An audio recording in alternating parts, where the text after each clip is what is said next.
Alrighty, welcome everyone. Appreciate you joining us here tonight at the Coast to Coast Racing League. Patrick Morrison here in the booth, alongside me, Marty Zakala. I'm fairly certain I got that right this time, bud. You did.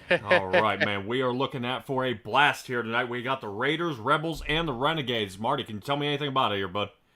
Absolutely. Well, our C division in the Raiders is normally our beginner division, although the Rustlers is officially our beginner division.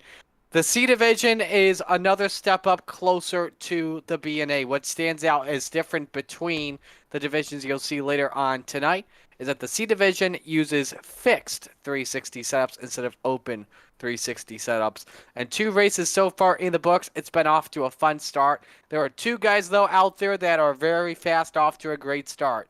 Andrew Smith and Dustin Big Money Sargent. Look out for the drivers of the 79 and the 377, respectively, to be big threats the entire weekend. Alrighty, we'll definitely tune into them as they're getting under qualifying here in just a little bit. Want to take a little peek here, as you guys know, a little bit of that race info. Kind of see what our track temperatures are looking at tonight. Track temperature about 76 degrees, 82 in the air, not too shabby.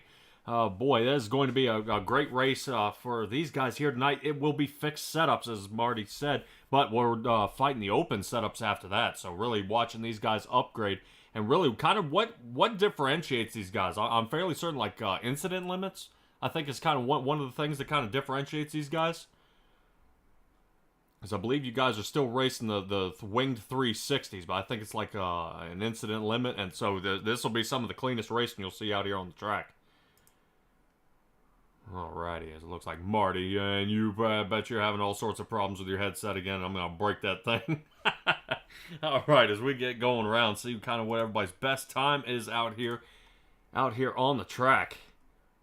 This is going to be a great night. I'm really excited for everybody showing up here tonight at SimTrack Broadcast. And this is really going to be a good push, and we'll see how this kind of gets going here a little bit as we're kind of rounding this up. We're only about halfway through qualifying. Only about 11 drivers so far getting on there. Right now it looks like Riley Burr, Joe Halter, and Robert Lynch for the top 3. We'll have to see kind of how they get undone. Lynch just got bumped by Kyle Sargent there in the 91.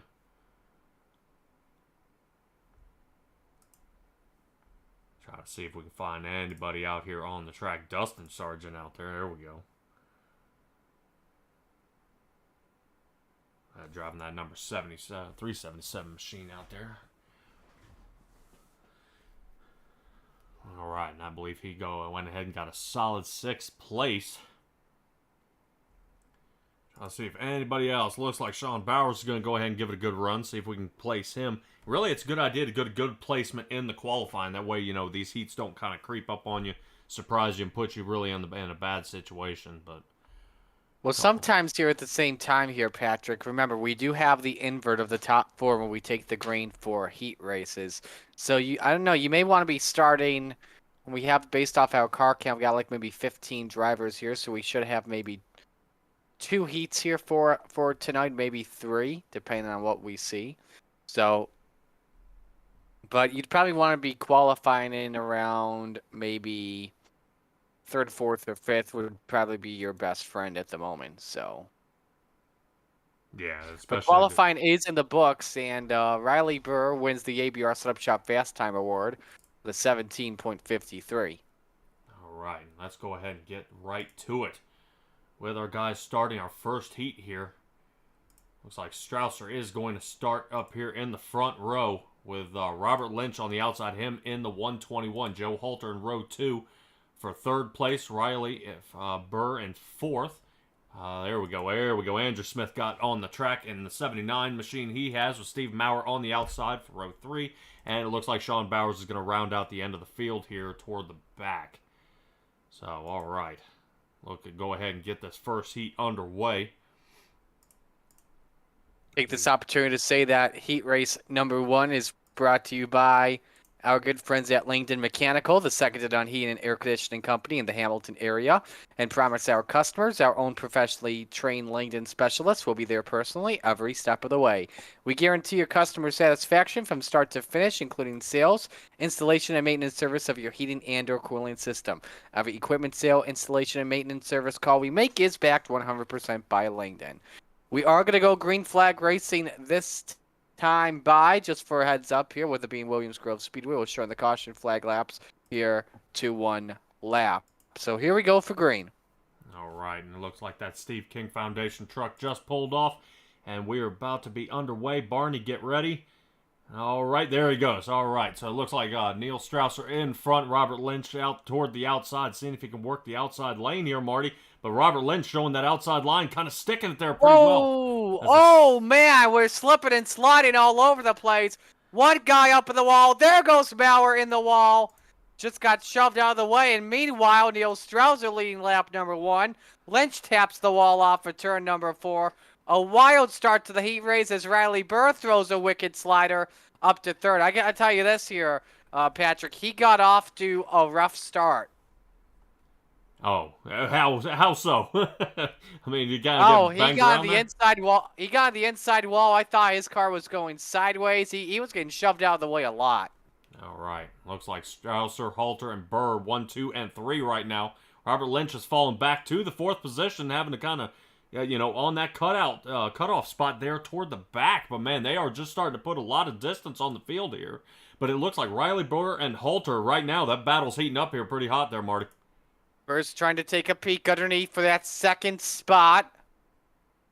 This would determine the 3rd spot on the inside rows. We only got 2 heats set. Cross flags are up. Meanwhile, halfway home in heat 1 is Strausser leads, Patrick. Holy cow. And Riley Burr trying his best to figure out if that inside line is going to hold for the rest of tonight.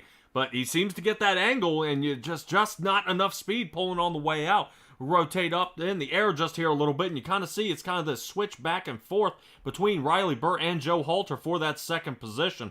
Hey, really, this is kind of where you want to be. Ooh, yeah, wow. He's trying to get the bite on corner exit. They nearly got into Steve Maurer here. We also got a battle for the final transfer spot between Lynch and Cruz. Oh, the leaders get together, and Burr takes advantage and goes to the point. Neil Strausser got dropped off the top shelf there and actually almost came to a complete stop there in turn 4, and it looked like Riley Burr hammered right into him at the same time. So the 68 machine dropping it right off the top. And Strausser, Bowers through the elbow, and they're wrecking for 4th. Oh my goodness, who's going to come out of this one?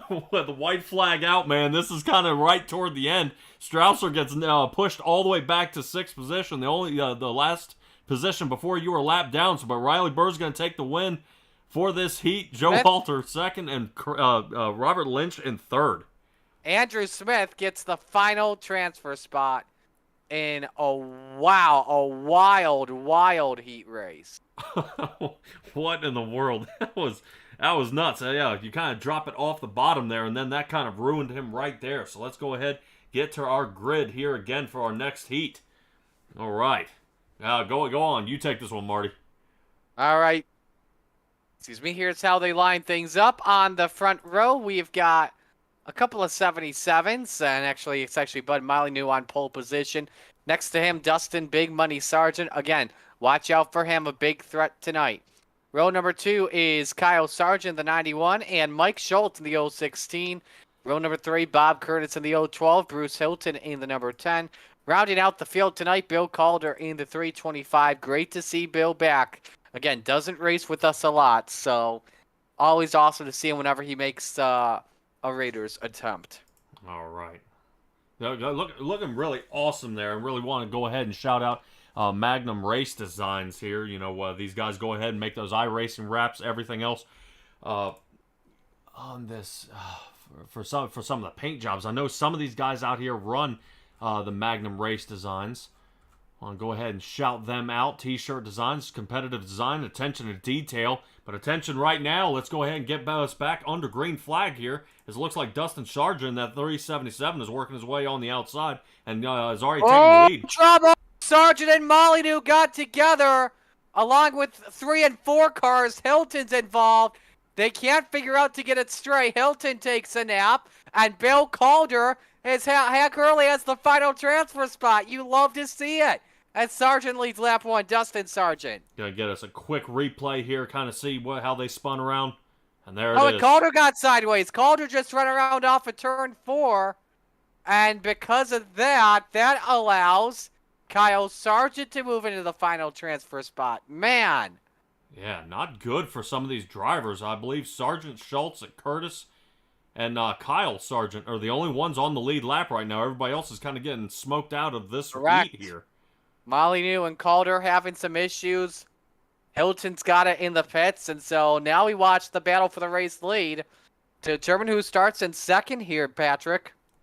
All right, and 5 left to go. We're coming up on that. Oh, look out! Wow, that was close. That's Calder they nearly got into. Boy, yeah, these guys are bumping and banging right here. Schultz not really wanting to give up any sort of a position here, but he's got to figure out another way to get around him instead of driving through him. Take a little on-board ride here from the outside. Kind of see him fade outside of that wing here and having to dial right back in. Got to remember, Schultz was the quickest of everyone in this heat for time trials, was second quick overall, so that's why he started 4th in this race. Now you see him try and run the outside while Sargent plays defensive, a little too high off the corner. 2 to go this time, and Dustin gains just a bit of ground. All right, Mike Schultz having to kind of dial it in back one more time. See if he can line it up as we only got 2 left to go. White flag next time by. He's really only got a couple options here, and he's just going to stay in his tracks here as it goes through 3 and 4. Comes up, white flag is out. So these two is the battle for the lead. Dustin Sargent, Mike Schultz here. Oh, really, 2 left to go as they come down the backstretch. Schultz is trying to find a way to set this up. May have to go for the slider, but Dustin may go defensive. No, Schultz, he takes the slider line. Not going to work. Dustin Sargent wins Heat 2. Nice race between Big Money and Schultz. All right, Bob Curtis and Kyle Sargent will be the cutoff spot. And see if Kyle can go ahead and get around here in the 4th position. All right, here we go. And that'll be our guy for the cutoff. Calder, Molyneux, and Bruce Hilton there for 5, 6, and 7. So now we move to heat race number 3. Heat race number 3 is brought to you by the Salty Dogs race team, composed of many of the senior members of the Coast to Coast Racing League, have been released from the home to create havoc and chaos on the track.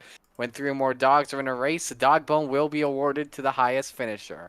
All right, why don't you give us the lineup here, Patrick? Oh, man, all right. Awesome job by you and these sponsors, man. You are on the ball. Sean Bauer starting out front. Bill Calder will be in the 2nd position here. Neil Strausser 3rd. Bud, go ahead and say it again, man. Molyneux? Molyneux. Molyneux, all right. Looks like Steve Maurer. Oh, yeah, this and is our Bruce B-main. Hilton. Actually, this is our B-main correction. I'm sorry. Our B-main brought to you by Gambler Motorsports, an esports racing team that competes weekly across the iRacing platform with drivers in dirt races, sports cars, asphalt oval, and endurance races. Like them on Facebook at Gambler Motorsports. All right, and for some of the people out there watching here, Marty, B-main, what should that mean to a driver? Well, for the B-main here, it always depends. There's 2 different meanings. It all depends on if there's 24 cars or higher. There's under 24 for the drivers that did not make it through the heat. This is just some extra practice and determine the final 6 spots in the lap. If we get over 24 drivers, which we should expect tonight during Renegades and Rebels competition, then that will be a big time when, not sure what Bill Calder's doing here, but then that's the important time when you have to race your way in. And so we are green for for the B main, and they're stacking up already. We got one in the wall. It's Molyneux, but we stay straight. All right. It looks like Sean Bowers might just go ahead and walk away with this one. Already has that 1 second lead out front in front of Neil Strausser. So the 1 and 2 right now almost have pretty much a guaranteed spot in the position for the finale here. But really, this is starting to be, kind of boil down. These guys have kind of really spread apart here, Marty. Not much really going on here toward the back with a little mess up there with Bill Calder on the restart there, but it looks like he's going ahead and kept that car all in one piece, and he's kind of getting his way around the track. Best battle on the racetrack is Molyneux and Hilton for 4th. That's just a 4/10 gap. Closest gap for any 2 on the Delta in the on the racetrack at the moment. Sean Bowers, though, pulling away. 18:07 was his last lap. This time at the line, 18:03, quickest lap of the race, and Bill Calder has crashed it once again. This will mean for him likely that he will start from last position in tonight's feature. All right. Well, there's no issue with that, and a lot of drivers out there starting from last position, going ahead and still being able to survive out there. Getting their way toward the front, which will be a good time to bring out our driver of the week, which was Dan McLaren. Oh, For yeah. week 2. Yeah, Dan McLaren, he did an awesome job last week's Rebels race from P23 to P17, passing 16 cars. And don't want to forget Roger Craig, who during the Hometown Heroes placed from 23rd all the way to P6, passing 17 cars. So Dan McLaren is the driver of the Coast to Coast Racing Week out here, and that's awesome, man. So that's great. As we are coming down, about 4 left to go, so we are at that halfway point. Kind of Sean Bowers really just walking away with this one. Oh man, it's awesome to see Soupy get himself a mug to drink his soup out of. That's awesome. But I wonder if Roger actually just wrote that up himself just for the hell of it, just so we can get some TV time. I'm kidding. I'm kidding. we love the Vasper. We mess around with each other a lot. That's the best part of Coast to Coast. All right. So, best part. battle for third, by the way, as we're coming to the checkers here. Actually, 2 to go rather. For third, Maurer against Molyneux. Yeah, these two are starting to heat it up here a little bit. Looks like Bud might just have him here on the inside if he can stay to that line, but kind of switch back, forth, make contact right before they get into 3. So watch out for that 888 and 883 here. Man, they nearly touched off at turn 4. White is out. Final lap underway for Sean Bowers. 1.5 second lead on Neil Strauser at the moment. We won't watch the top 2. We'll just watch the battle for third coming to the end. This will determine the 10th spot on the grid here tonight. And off of the corner, Molyneux taking the win, the 3rd spot in that heat race over Maurer. But Sean Bowers is your winner in our B main. All right, and that should go ahead and round out all of our practice time. This is now going to get us to our warm-up here. And our warm-up brought to you by Flatline Racing Bodies. Flatline Racing Bodies, I believe he's in the hotbed of Clarence, Iowa, if I remember right. Who's our guy? Man, I'm all over the place here. Dan Chapman's our guy at Flatline. Got a message here from Devo, and oh man, Devo, this may be a little over the line. Devo says, is Cody Ware driving Bill's car? Oh, no. Ooh. Devo, you're better than that. You know what that means? That means he has not had enough to drink yet at Dingles in Knoxville. Dingles in Knoxville. Come on, man. Nah, man, it's just, everybody gives a good shot out here. Oof. As we just watched the 888 of Steve Maurer just kind of bite that tire right there. Everybody just gets a little loose, and the track, each week the track changes. So, it's going to be a little different each time as we get going. Let's go ahead and talk about our standings here in the Raiders. Andrew Smith, Dustin Sargent, Joe Halter, 1, 2, and 3 here, leading so far in the points. Not too close behind Mike Schultz. Is only off by 2 points out of 3rd place, but man, he had a 5-spot move up from last week, but not as much as Isaac Salas. You and I have seen him for the Thursday Night Thunder series, but he picked up 6 spots last week, so moving him into the top 10, which is really awesome because man, he picked up a heck of a swing here. Unfortunately, he is not here tonight though.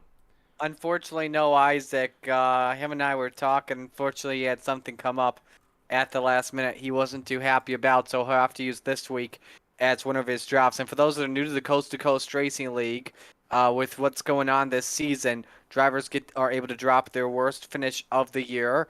If they miss a race, then they will have no drop. So for Isaac, technically this race will be considered as a drop.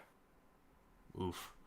Yeah, and you hate using those up so early especially in this season, because this season's really choking up to be a pretty big one here, as everybody's kind of looking and seeing, am I going to make it? Am I not going to make it? Is it, and just the competition's gotten a lot tougher out there. Oof.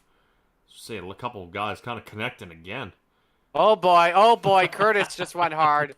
I like to watch these crashes sometimes. A couple weeks ago when we were at Lima Land, Bob Everson, no, this was Lernerville, my apologies. Unbelievable tumble in the final seconds of warm-up. I completely lost it. Yeah, they do get tangled up here pretty good. A lot of guys having to kind of really get this one going. All right, man, dude, let's go ahead and get us underway as I believe we are getting ready to get lined up here. Absolutely. All right, let's get ready when it is ready. All right, I think I had to go ahead and slice everybody up, kind of get everybody angled in for a good angle. That way everybody looks nice and pretty here in the camera. So, Riley Burr, Dustin Sargent, Joe Halter, and Mike Schultz starting 1 through 4. Looks like Robert Lynch starting in the 5th position, Bob Curtis 6th. Andrew Smith in the 7th as we were waiting for Kyle Sargent there, looking good in the 8th position. Rounding out our 5th row here, Sean Bauer and Neil Strausser. Go ahead and take us through the rest here, bud. Absolutely. Bud Molyneux, Steve Maurer on row number 6, Bruce Hilton, Bill Calder round out the field. All right, man. I kind of left you short-changed there, didn't I?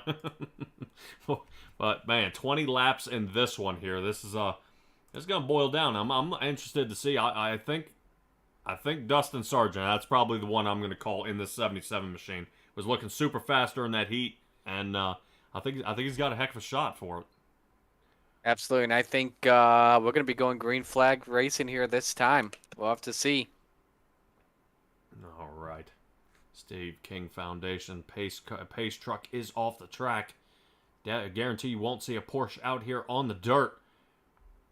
Bob Curtis gets a little toward the outside there. Everybody lined up. Ready? 3, 2, 1, and here we go. Oh, already contact. Leaders get together. Oh, no, Halter. Halter dialing it back. Wow, what on earth has happened? Now, who are they going to call this caution on? It's going to be either Strausser or Maurer that spun. Whoever spun out, they're going to have to go to the rear. A lot of drivers look like they saved it there under yellow. Yeah, a lot of contact there by Dustin Sargent there on the outside. And it just started causing this tangle up right here. I think that one's going to go... Trying to think here from the looks of it. I think because the 84 got sideways there of Burr, and who was expected to be one of the highest drivers out there to try and win it, that may go against him. And nope, I think they're calling the caution against Strausser here. So yeah, Strausser all the way in the back of the field of the 68. So that yellow just pretty much saved Riley Burr there, but it does have some damage on the top wing.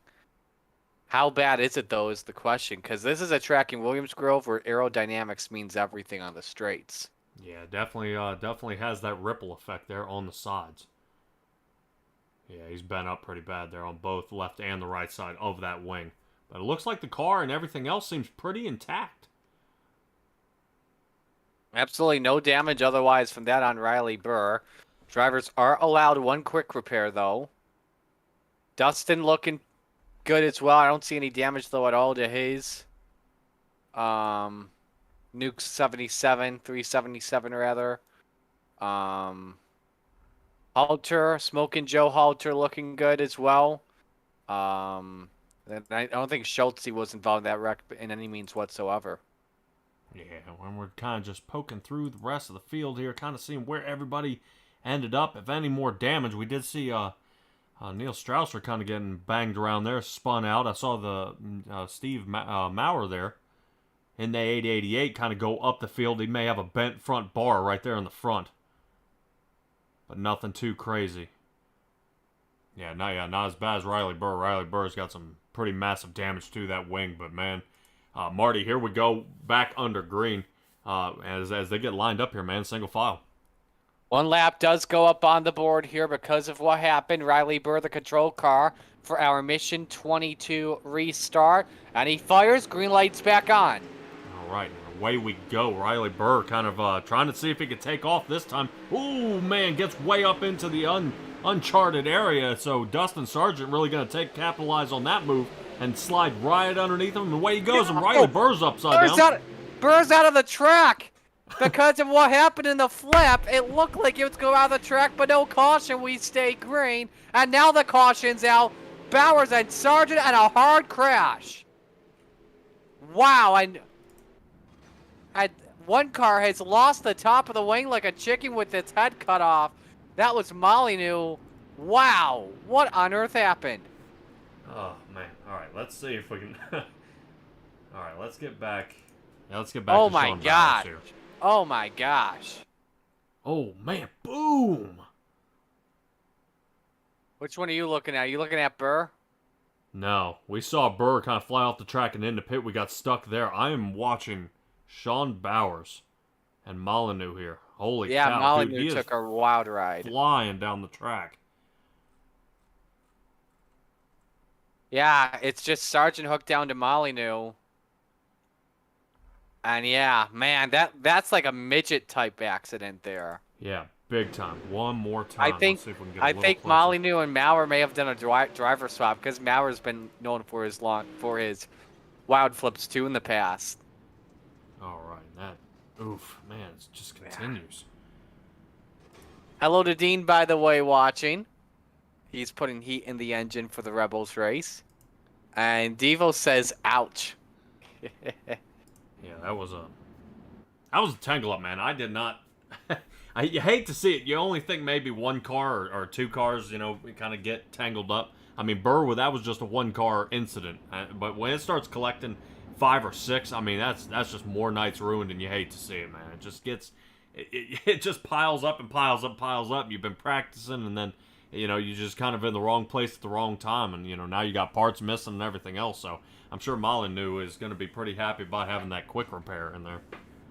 Imagine if this is the way we begin off, is this going to be the way the entire night's going to be? Is it going to be this wild? Who knows, especially in the Rebels where anything can happen. well, you and I, Thursday night, man, I hope we are not magnets for cautions. Oh, yeah. Because this week, man, has been pretty rough here at the Coast to Coast Racing League. These past couple of nights, yeah. Yeah, it's just sure. Caution. But hopefully, I think once everybody get these, the kind of the jitters out of their system, they'll get underway and kind of square this off here a little bit. So, all right, Dustin Sargent and Mike Schultz, 1 and 2, starting single file again here. So now it is on Dustin Sargent when he wants to go, and he does. So the 377 car taking off, and away he goes. Mike Schultz close in tow. Robert Lynch in third. Down the back chute, best battle on track is for fourth. Bob Curtis against Andrew Smith. Points leader taking a peek underneath here on the 012. See if he can get the bite off the corner. Oh, hang on there, Curtis. Wow, that was close there for Bob. Falls all the way back to sixth. But Sargent's starting to pull away. 0.6 of a second lead on Schultz. And Mike Schultz maybe just kind of waiting it out a little bit here. See if he kind of waits for this track to break down just a little bit, let it get a little more slick, and that way he can start picking up a little more speed. But only 15 laps to go, so he's got to be careful. He's got to watch his time. I probably wouldn't wait another 8 laps before I start really kicking it into gear here and getting around, because Dustin Sargent just laid the fastest time of an 18:55 out there. So yeah, Mike Schultz has got to pick up the pace. Other good racing here. I saw Robert Lynch Jr. last lap off of turn 4. Nearly lost to too much throttle input happening there. Smith still in 4th spot. Hilton and Sargent having a good battle for the 5th position on the racetrack. Nobody, though, running good lap times. Hang on, Bruce Hilton way loose. Sargent strikes the wall in turn 4. A drag race to the line. Sargent's got 5th. All right, Bruce Hilton toward the inside, trying to, really not coming off that bottom line. Seems to be working out okay so far. I know he wants to break back into the top 5, but, just unsure at the moment here, Marty. It's starting to become kind of a twist up for a lot of these drivers, especially after that last caution. Caution's out. Neil Strauser around off at turn number 4.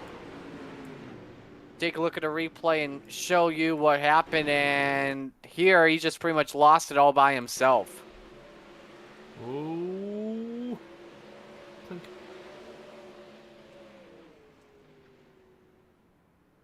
And yeah, I always try to get a little quiet right there to see if he's got any steering input issues here. The astronaut's looking good on my end if I look here. Just trying to keep the wheel to the right. I mean, that's normal, though, for a sprint car when trying to bring it back into the pits. Yeah, all right. Well, hopefully Neil Strausser is able to kind of get this straightened out. He's had a string of bad luck here so far. Yes. Absolutely. Neil coming on in here this evening, 8th in points. Only best finish of the season is actually he's finished 12th in both weeks so far. All right, let's see out there in the chat. Stellar Stella, this race is like an infomercial. Cautions, wait, there's more. I see what you're saying. Yeah, no, these guys are I just think it's just trying to kind of get this track. I'm just wondering, I wonder if it's Williams Grove. Just that these drivers are just having such a hard time kind of getting the track to cooperate with the way they want to drive out here. I mean, I've never seen so much trouble. And I talked about this on Thursday night when you and I did the Thunder broadcast, but Williams Grove is a completely different track than your ordinary dirt track on iRacing. It's got the long straights. It's got the very tight corners here, tighter than probably any other racetrack we have here in iRacing. So that's how I look at it. Yeah, but that's okay. I mean, it's all right. I mean, we'll get it. We'll get it straightened out. But Dustin Sargent still leading the race here. Mike Schultz in second, and Robert Lynch in third. It seems most of these cautions are kind of ended up toward the back here. But that's all right. That 77 and the 16 are getting ready to bring us back under green flag here. As they get lined up. Barney in the booth once again. His arm's getting tired here tonight, but he's waving that green flag again as Dustin Sargent goes ahead and takes off. And seeing if he can get a little more separation than he did last time. I think Robert Lynch. Lynch it in two, and he's around and up and over he goes. Caution. Oh. Almost got hit from, I think it was Maurer who nearly clipped him, but not what Lynch wanted. He's been having some tough restarts here all evening long, and he just simply biked it and rode the wall. And this was a situation where it was all by himself. Here's a look at your replay.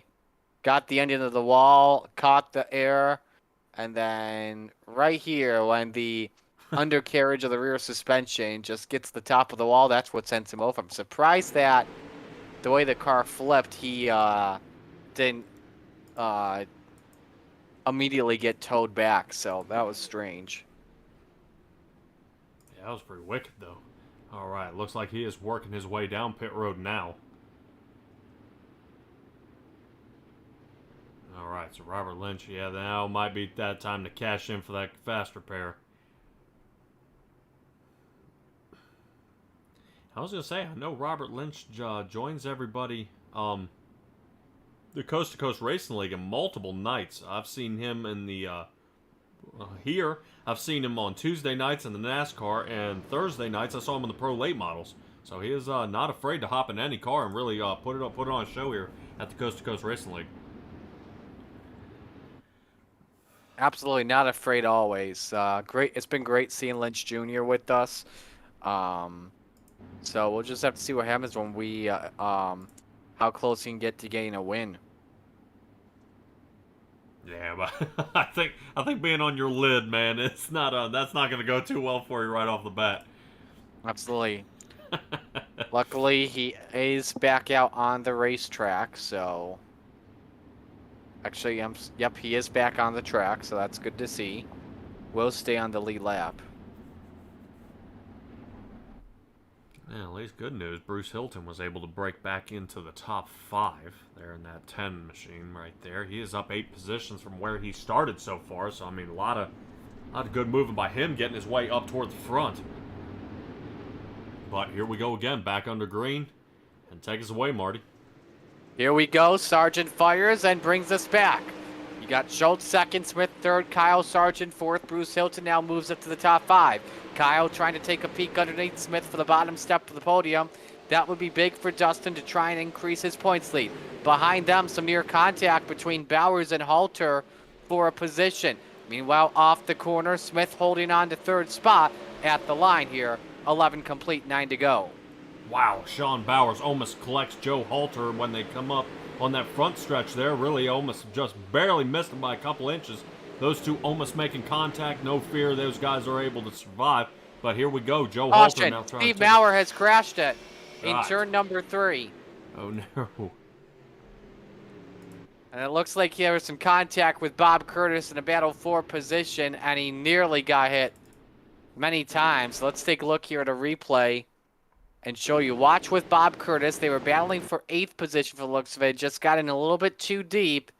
Got into Curtis. Curtis does a good job not to spin out. Who is that, by the way, that just missed up top? Oh man, that was. You know what? I'm gonna go ahead.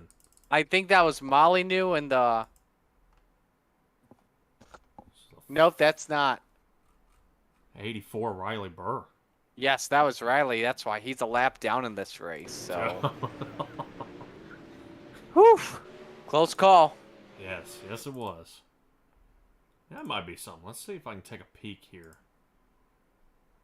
Kind of this near miss.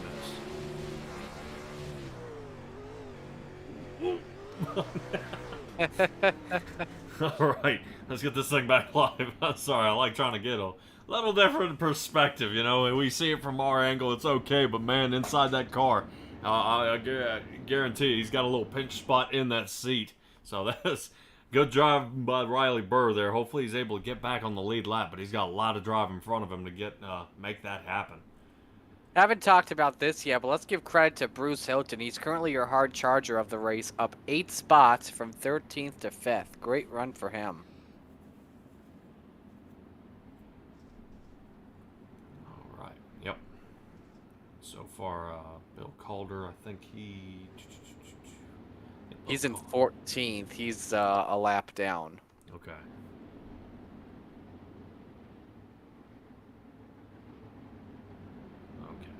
Yeah, sorry about that. My little ticker was telling me I almost had him not there. I thought he took it to the garage, but no, he is still out there doing a great job. Still able to keep it on the track. You know, during that heat session, looking a little rough. But have no fear. Let's take a look here at Dustin Sargent bringing us away again. So, man, he's seen the caution fest.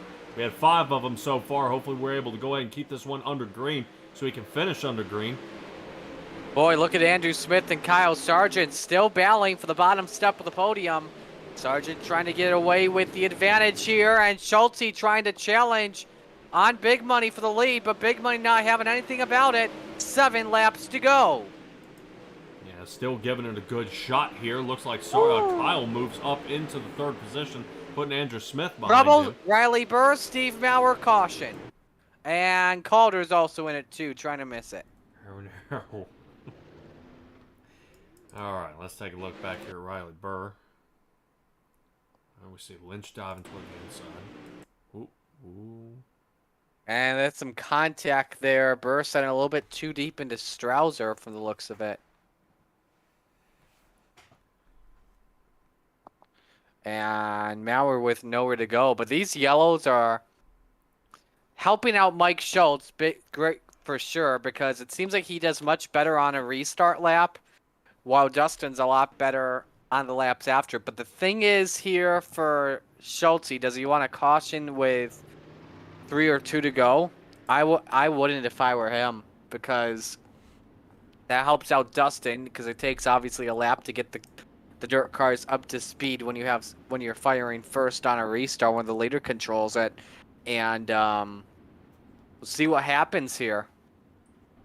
Yeah, we will. Hopefully these guys are able to kind of get around here a little bit. Let's go ahead and I want to go ahead and mention. Yeah, let's mention the Coast to Coast Racing League. Of course, we do a great job here with the Coast to Coast Racing Network. We are broadcasting over 12 broadcasts here every night. Super excited to see how much they're getting out there. But they have over 16 divisions, 7 days a week out there. And you know, as a fellow iRacer, I race myself. You know, you don't want all that drama, the name calling, you know, kind of people putting you in the wall. I know we do have some cautions here tonight, but you know, it's not normal to see something like this. But really, if you're looking for something bigger part than just on the track experience, go to www.c2crl.com, click apply. where the cars are virtual but the racing's real. You know, you'll be able to come out here and give a good push here with Robert Lynch, Joe Halter, you know, Neil Strausser, and try to see what you can do out here on the dirt track with these guys. Good place to get started, especially if you were into dirt. So Big Money leads them. Mike Schultz second. Kyle Sargent has moved up to third. Andrew Smith fourth. Bruce Hilton rounding out the top 5. We will have 6 to go when we come back to green.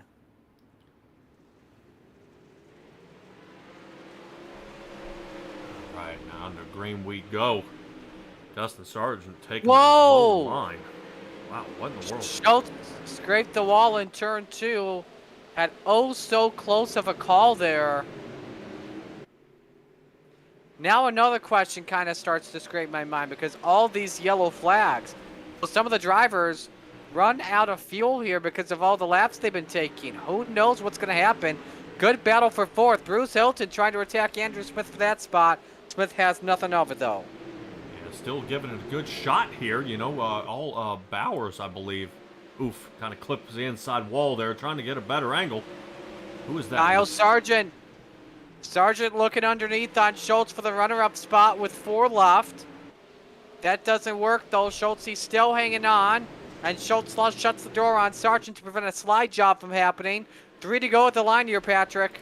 Yeah, they are starting to spread out a little bit there toward the front, about 0.4 of a second between each person. Bruce Hilton looks like he's still A-OK. No one really pressuring him at all. But as I say that, it looks like Schultz and Kyle Sargent are starting to pick up the pace. And this is this battle's starting to heat up right here.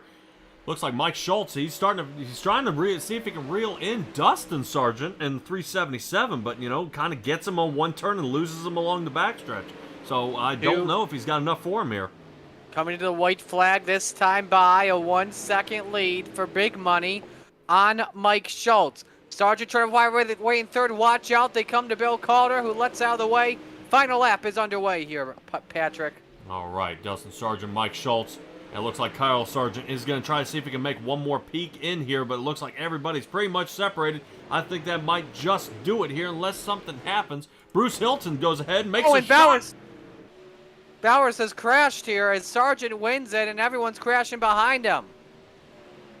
They've gone crazy coming to the line.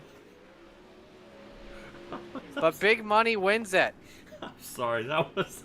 What in the world? They came around 3 and 4 and they just started almost destroying each other.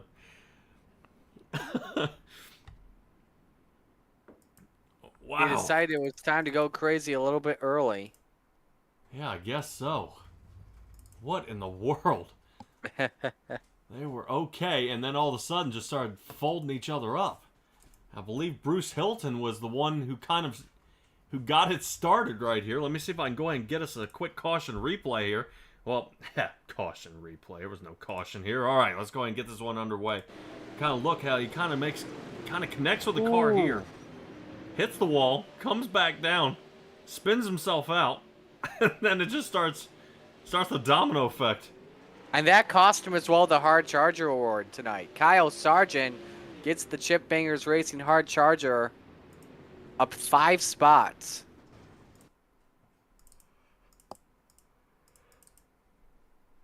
Yeah, and at the end of all of that, he still caught up with Robert Lynch, folded him up again.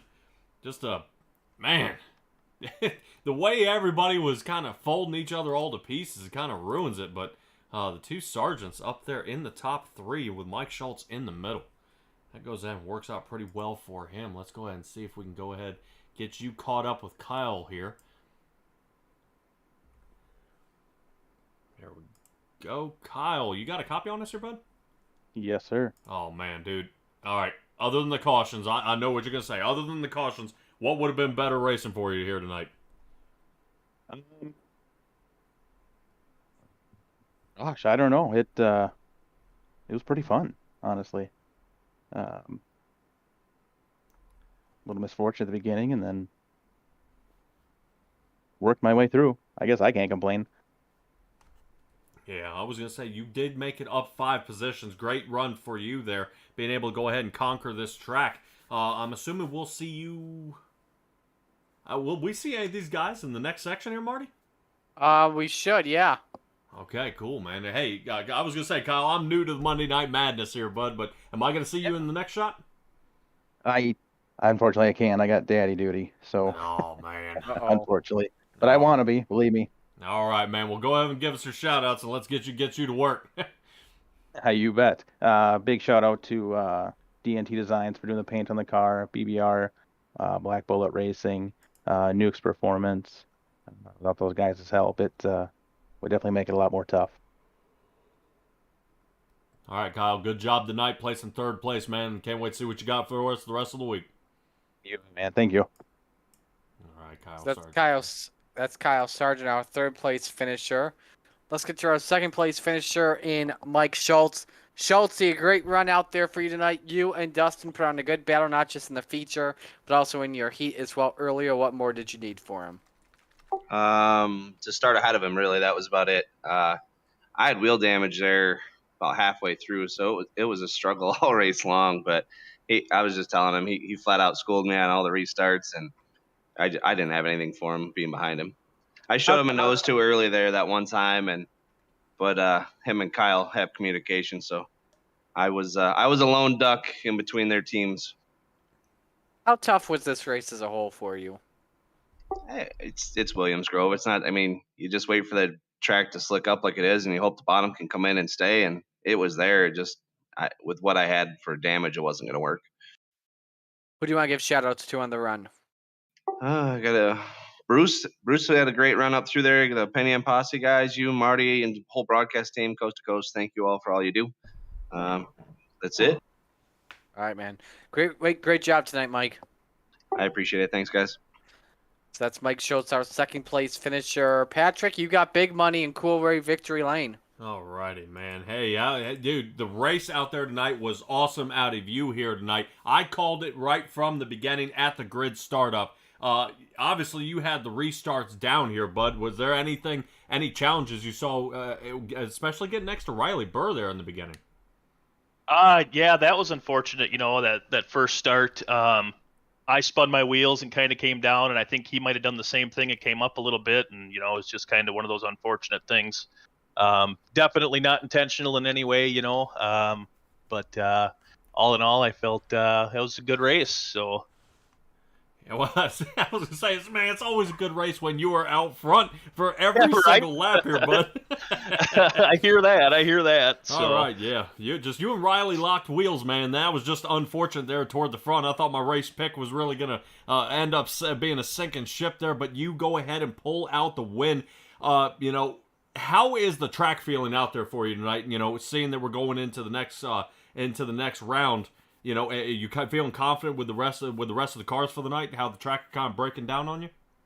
Oh, absolutely. I think so. I'm going to step up here in the next division, and that's obviously not a fixed setup. So I got a few tricks up my sleeve here for there, and we'll see if we can park her in victory lane again. Ooh, I'm excited, bud. Go ahead and give me your shout outs, man. Let's get you practicing.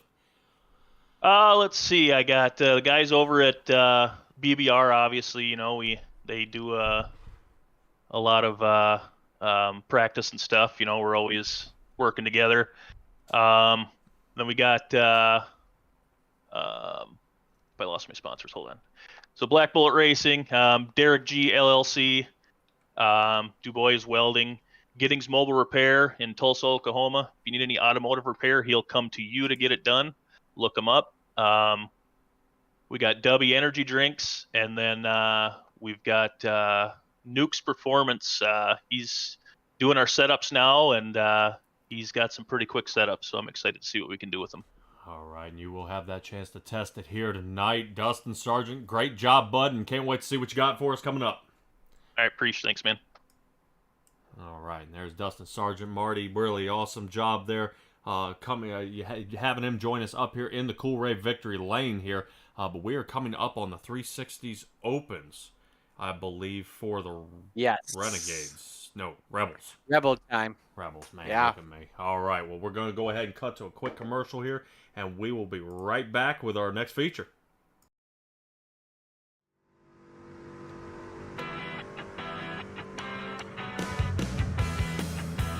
This October, some of iRacing's best dirt racers come together for one of the biggest paydays ever.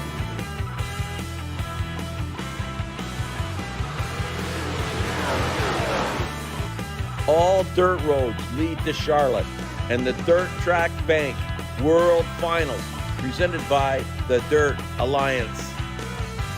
Fixed 360s, Pro Late models, and small block modifieds collide for 7 action-packed nights in a pursuit of a guaranteed purse of $1,500. 3 champions and an overall world champion will be crowned. Register now for this great event.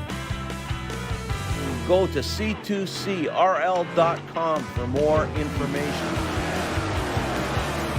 The World Finals run from October 21st to the 27th.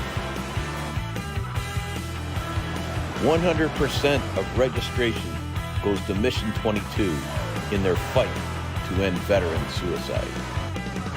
A joint effort between the Coast to Coast Racing League, Friday Night Lights, and Dirt Track Bank, a division of Malvern Bank. Don't miss it.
leader in our industry. The lifetime parts and labor warranty is pretty awesome. Basically, all the parts are covered, the labor and everything. When we say lifetime, we mean lifetime, and it's supported with money-back guarantees. And with that, you're getting all qualified technicians that are going to ensure that this job is done perfectly and operates perfectly throughout the life of the unit. Learn more about our Coolray lifetime parts and labor warranty at Coolray.com. Coolray and Carrier. Turn to the experts. The 50th Napa Super Dirt Week, October 3rd through the 9th. Racing, music, camping, and more. It's the 50th running of racing's biggest party, October 3rd through the 9th at Oswego Speedway. Don't miss the superstars of dirt car racing go wheel to wheel. Then stay for the live music and entertainment. Get your tickets now at superdirtweek.com or call 844-DIRT-TICKS. Be there.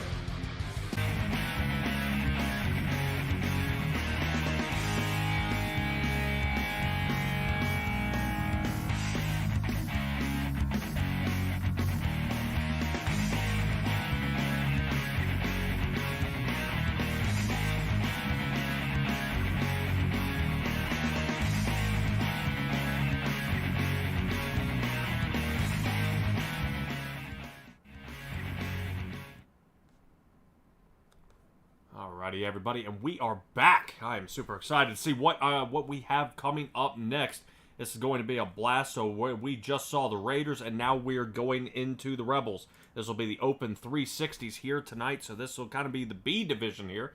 Marty's very familiar with these guys out here on the track, seeing what all they can do and get done, and you know, really what kind of speed. No longer fixed setup, so now it's going to be driver input at this point, being able to give it a good shot and tune the car the way they like it to feel, instead of kind of really either where iRacing or a pre-setup is determined and then just trying to race the car.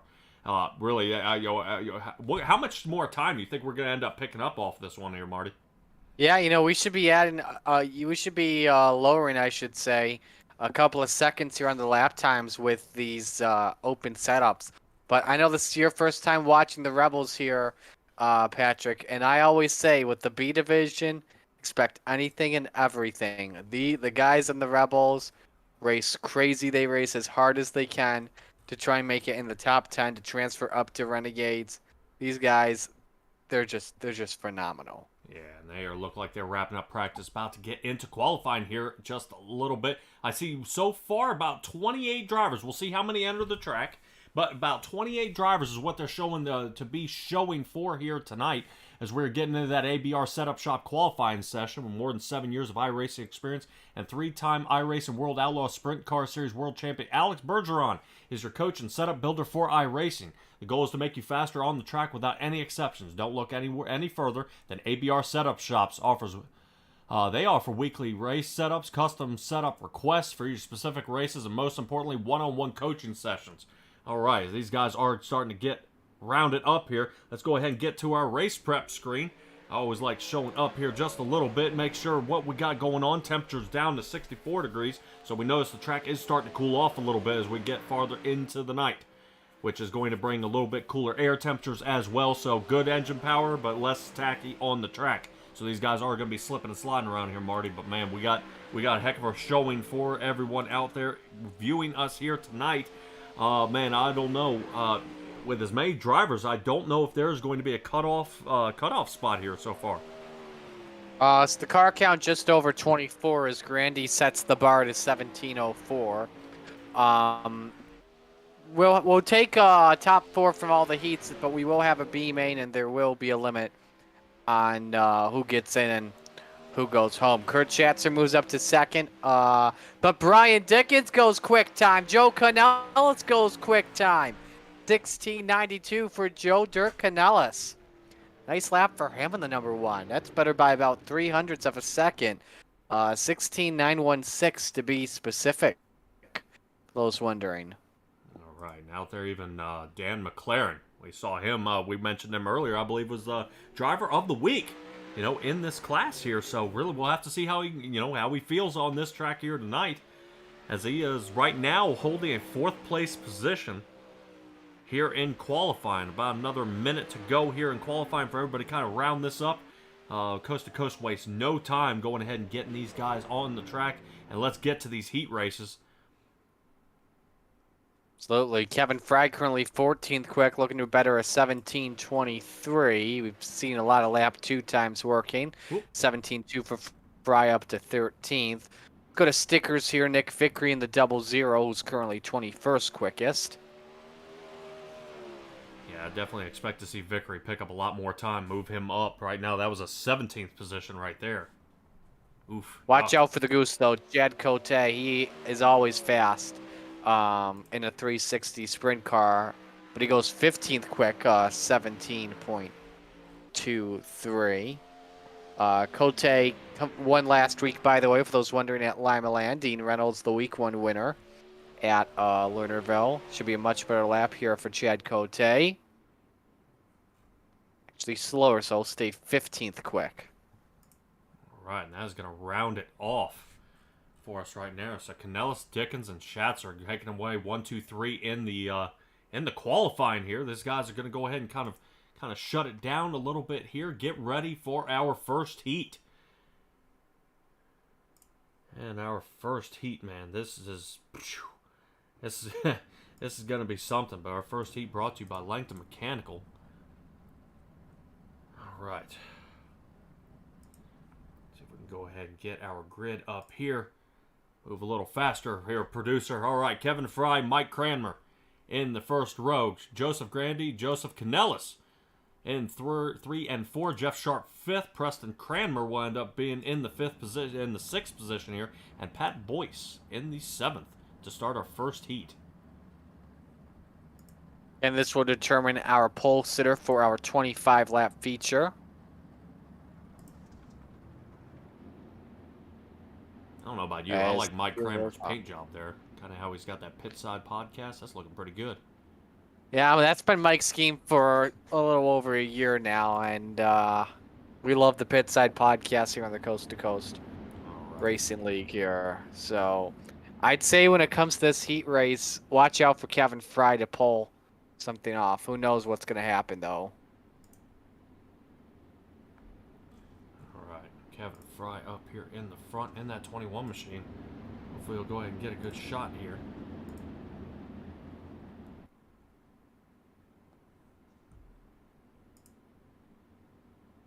Whoa. Sorry We'll go about that, one ladies. lap I'm when- trying to fix that tower there. Good lord. That thing's all messed up. We're going to go one lap here before we take the green flag. All right. That would be a good time to go ahead and mention Langton Mechanical is second to none heat and air conditioning company in the Hamilton area. They promise their customers their very own professionally trained Langton specialists will be there every step of the way. They guarantee customer satisfaction from start to finish, including sales, installation, and the maintenance service of your heating cooling system. And not only that, every equipment sale, installation, and that maintenance service call that you make will be backed 100% by Langton. All right, looks like that Steve King pace truck is off. Mike Cranmer and Kevin Fry up here in the front row. Going to go ahead and bring us to green here for our first heat at William Grove Speedway. Going on the green flag here. It's going to be just at the line, and there it is. We go racing. All right, Mike Cranmer there, kind of moving around there on the outside, but we'll see. Like I said, this is back now to the open setup. Oh my, Grandy! Holy moly! Up in the air! Oh my goodness, he lands in the infield with the stance! We apologize to the fans. We hope everyone's okay out there. Wow. Wow, what a flyer there. That was an ugly one. Hopefully all the fans are okay, man. One of them may have gotten pancaked, but it looked like the safety fence may have saved him. Grandy definitely getting mixed up on that one. Grandy took gymnastics to a whole new level. Yes, he did. Wow. Anyway, let's focus on this heat race. Yeah. Cranmer's battling for second, Sharp and Boys for fourth, while Fry leads Patrick. All right. These guys just kind of single file trying to see if they can make it there. Looks like Pat Boyce there kind of kisses it off that wall coming out of 2.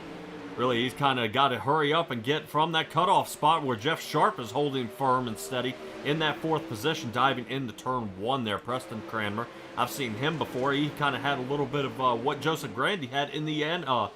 In the NASCAR race, actually sent him so high, iRacing couldn't compute where the heck he went, as he was flipping around there in the 06 or the 07, I believe, in his truck as they gets going around. But here on dirt, he's going ahead keeping all 4 tires on the ground. Dyke coming out of 2. Starting to pick up a little more pace here out of Preston Cranmer. Pat Boyce looks like he went ahead. He's beating that move there by Jeff Sharp as he goes ahead and secures that 4th position with 2 to go. Just got the final transfer spot there over Jeff Sharp. Again, top 4 transfer, bottom 3. We'll have to go down to our B-Main last chance qualifier. Back to second with the Cranmers race each other well. Mike and Preston going to play it sweet, then sorry, as we are on the last lap here for our first heat. Kevin Fry out in front. Yeah, look at Preston Cranmer trying to work that outside line here for that 2nd position. Wasn't able to get it done as it looked like Mike Cranmer actually kind of pushed him up into the wall and blocked him out really fast. So Kevin Fry, Cranmer, Mike Cranmer, Preston Cranmer, Pat Boyce, and Jeff Sharp going for the 5th. Let's see if I can get here back fast enough. Ooh, nope. I was trying to see if I can get there fast enough so we can take another look there at that wreck, because that was wicked. All right, let's go ahead and get to our 2nd heat here. That is going to be brought to you by, let's see, Magnum Race Designs. We'll get to that in just a second, but I want to get right here to Greg Boydell here in the front row with Aiden Young on the outside. I've seen him doing really well, really very, very well in those late models. Donovan Ross in 3rd, Brian Dickens 4th, Nick Vickery, you call him Stickers. I have to ask you about that, in 5th position. John Rayner in 6th, and Bob Curtis, I don't know if he made lineup there. Looks like Bob Curtis. Bob Curtis did not make the call, no. So he's not eligible to race with the Rebels, that's why. So we call Nick Stickers here because he makes so many incredible paint schemes and just so good at it. So that's why we call him Stickers here. All right. He definitely has a good looking paint job on that car right there.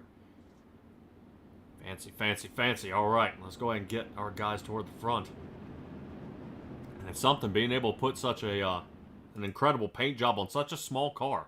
You know what I mean? It's you have a limited amount of space, so you got to make the max that you can. And these guys just, I mean, there's no inch that goes untouched here.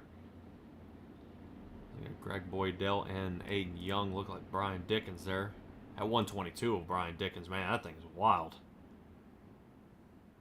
Well, Dickens should be the one to watch out for here in this heat race coming on up. You also got Donovan Ross, Aiden Young as well has been very fast in sprint cars too.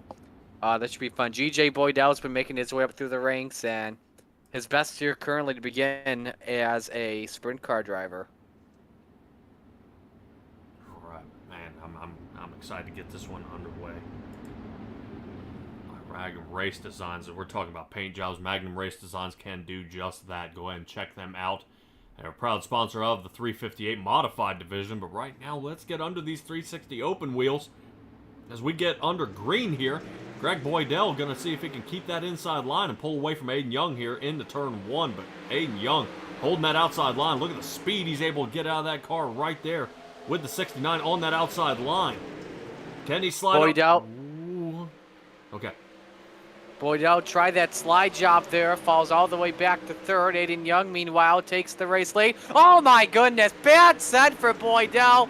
Aiden Young to the B-main and out of the ballpark. Saw that one coming immediately when Boydell made the send. Bad decision to throw the slide job. Look at Devo. Ross is now up to 2nd spot. Vickery, the final guy in 4th position for right now. Everyone trains sliders at the moment, Pat. Yeah, I was going to say, Brian Dickens, you called it super fast right now, getting the breakaway. But Nick Vickery here, he's trying to be real careful around Donovan Ross there. Don't want to get him turned around. I mean, you all want to play, nicey nice out there on the dirt. It's hard to do it when you guys, battling in a matter of inches here. But Nick Vickery doing a good job kind of picking out his spot. Oh, as I say that. Oh, man. Oh, my goodness. Look at that for Rayner. And is out of it. Wow. So we've lost. So we've got our top 4 then. Oh, wait. Vickery's gone around. Nice 360 from him. What a wild heat. Again, what did I tell you here, Pat? What'd I tell you about these damn Rebels?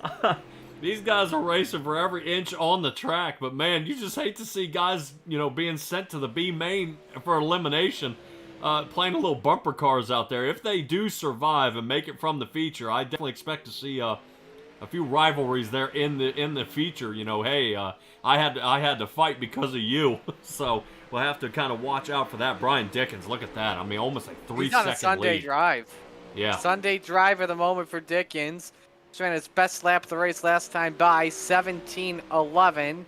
The final lap is underway. Does he improve the lap time this time? No, off by 500ths. Meanwhile, good battle to second to end this one between Ross and Boydell. Car length and a half separating them as checkers are going to fly this time by. We know Dickens is going to take the win. Question is, how about second? Ross is going to get it over Boydell. Dude, that was the most insane heat. What in the That world? was crazy. Yeah, You ain't seen nothing yet, though. Trust me. So Grandy's messed up. Aiden Young got messed up. I mean, just so many cars. Just all right. These boys got to calm down a little bit here. All right, what are we getting into now? Heat 3. All right, man. Heat 3 brought to you by the Salty Dogs Racing Team. If I'm not mistaken, we are Heat 3, right here, Marty? Yes, we are in heat race number 3. Let me get you the lineup here for you. You got the Goose, Chad Cote, and Big Money Dustin Sargent on row number 1. Then it's row number 2 with Jack Clevenger and Superman Kurt Schatzer. Row number 3, the Bass Man, Roger Craig, and the Mayor, Steve Bixler. All right. Everything looking good. Good paint jobs, man. I like that 218. Look at Kurt Schatzer's paint. I like that. Yeah, he's always got a great paint job there with his designs there. I think as well that's a Nick Vickery paint scheme too. All right. Yeah, definitely has a lot of those colors that pop. Everybody will kind of make... and that's the thing about all these paint scheme places. They'll make what you want. We can make it kind of, that... the Batmobile look, kind of that dark old black car. We can make them, like Joseph Grandy, where all the neon colors, so you really kind of stand out. So, yeah, I mean, look at all these guys up. I mean, there's so many. I think, you were even talking Magnum Race Designs, 21 Designs. I mean, everybody, all these guys are out there willing to paint your car up. Just tell them what you like, what you see, and to get some competitive pricing out there. But here we are back under green, 6 cars in the running here in this third heat for Monday Night Madness. There we go. Barney's got the green out. 77 gets off the line there really well. Dustin Sargent, you see him starting on the outside line that we saw in the last division. Good move there by him. Ooh, man, who was that who clipped the wall? Was that Bixler? I think that was Craig that caught the wall, but we got a good battle for third between Clevenger and Schatzer. Schatzer trying to get away with the advantage. He's got third over Clevenger at the line. Sargent, meanwhile, ahead by 3/10 on the Goose Cote. All right, Clevenger, you saw him get a little loose there, trying to wrangle that car in. It seems he almost got a little wheel spin, trying to get that thing back under control. But right now, Sargent back out in the lead, what he had last division. Cote in the second, Schatzer third, and Clevenger reeling in that cutoff spot in fourth. Roger Craig got to pick up the pace if he wants to get in the feature here. You see Schatzer trying to scrub the top off, trying to set someone up. We got Bixler that has crashed, by the way, and is headed to the pits. He's actually decided to stop the car. Maybe he forgot to fuel the car up. So, but we got a 3-car battle for the race lead here, though, Pat. Cote starting to close in on Sargent, each running the high side. The Goose tried to dime in the corner. Doesn't work out, though, yet. All right, all 3 cars within half a second of each other as it looks like Dustin Sargent under fire right now by Cote in the 11. We'll have to see if a slide job is coming up here pretty soon, but don't knock out Kurt Schatzer. I've seen him move around a lot, really get a good aim and try to triangulate these turns like you were saying, Marty. So we'll have to see if that 218 is still in the running, but he's running out of time very quick as they come down the back chute here with 3 to go. Schatzer just being patient at the moment, trying to pressure the top 2 to make a mistake. And there you see a mistake from Cote. Took a peek underneath, gives Schatzer the second spot. 2 laps to go. One mistake, and you see just loses another place. So when you are battling so close, here we go. So Cote now starting to rub the back of Kurt Schatzer there. Didn't like the place he was in. And now starting to apply the pressure yet again. Back, Cote clips the wall there as we are coming to the white flag. Schatzer, the quickest car on track last time by, 17:28. but can he close in on Dustin Sargent? Cote pressuring big time. Cote looks for the send, not going to work. Dustin Sargent wins the heat race. Schetzer, Cote, and Clevenger transfer in. Craig and Bixler down to the B main, 1 heat to go. All right, good running by everybody out here. This is going to be excellent. These guys are gritting up for our next run here. There's some names I haven't seen, so we should be to heat 4. Yep, this is our 4th heat race brought to you by 2-1 Designs, making wraps for all dirt racing needs. In addition to 118 scale RC wraps, like them on Facebook at 2-1 Designs. All right, let's go ahead and get to our guys here. Gary Taylor, Dean Reynolds up there in the front row. As we got Bob Evertson and Dan McLaren, our driver of the week last week for his 3 and 4th spot. Richard Holland in the 3rd row, starting on the inside with Peyton Burton on the outside in the 6th place, wrapping up this field in this final heat. I believe before we go to the Gambler Motorsports B main, these guys really got to give it a good shot here to not end up in the elimination. Hey, and by the way, with a brand new paint scheme for those wondering, brand new design, that green number 14. So we're set to go. Alrighty. Taylor and Reynolds will bring us to green again. Watch out for the high side very closely. Yes. I think that 79 car of Dean Reynolds getting that good jump there from the beginning. See if he can hold that outside line from Gary Taylor. But Gary Taylor, ooh, they nearly touched. They touched twice. Are they going to make it, though? All Look right. at McLaren. Oh, man. Up. He's trying to rotate back here to Gary Taylor. Who's And starting McLaren, big sender. Oh, man, he said it too much. Reynolds keeps the lead. This is good stuff. 3 wide. This may be too bad. Holland's around. Same with Burton and Taylor. The captain gets away from it first, though. But we go to the race lead. Reynolds and McLaren racing each other hard like it's the last lap. Oh, yeah, but we have 6 to go here, as it looks like the back 3, Taylor, Holland, and Burton, got tangled up there in that wreck right there. No caution will be out during the heat, so now Dan McLaren taking that peek toward the inside. Oh, no! 79. I think Reynolds thought for a moment that McLaren was going to get into. What on earth was Dean thinking? Oh, man, Dean just trying to overcompensate there a little bit, didn't stand his ground, and really took a bite out of that wall. So now it's allowed Bob Evertson to catch up, and now he's under fire for the 2nd position. So Dean Reynolds, man, kind of watching Dan McLaren pull off with this one. Dean and I are going to have a little talk about this afterwards. I've submitted stuff to the Not Top 10 on iRacing. We haven't made it before. I know this ain't going to make it, but if we were to do a C2 CRO Top 10, he'd probably make it on there. Ooh, man. I kid. He's still getting a little bit there from Bob Evertson here. Bob Evertson had a really fast day. His fastest lap was his last lap, but still not as fast as Dean Reynolds right now. Reynolds staying out front in that 79 machine, but does he have anything for him as we are 2 to go? The 2 of them are almost touching here. The Dean Reynolds is starting to still under fire, man. And really, that's what you got to be. It's got to be nerve-wracking. You got to get your adrenaline up here, seeing that you are still under a lot of pressure there by Bob Evertson. He wants to make sure he's up front, but Evertson looks like he kisses off that wall, and that might just do it for him as the white flag is out and flying. You got to watch as well. We got a battle for 4th, too. Holland and Burton got past Gary Taylor for the final transfer spot, and that's not over yet. Meanwhile, it's a 3-car battle for the win. Evertson sends it. Everyone's up for the wall. McLaren takes the win over Evertson and Reynolds. We go to 4th. Holland's going to edge out Burton for it. Man. Way to go. That was something. Yeah. Alrighty. That is going to do it for our last heat there. So that means everybody here is in that cutoff spot. There's no mistakes can be made this time.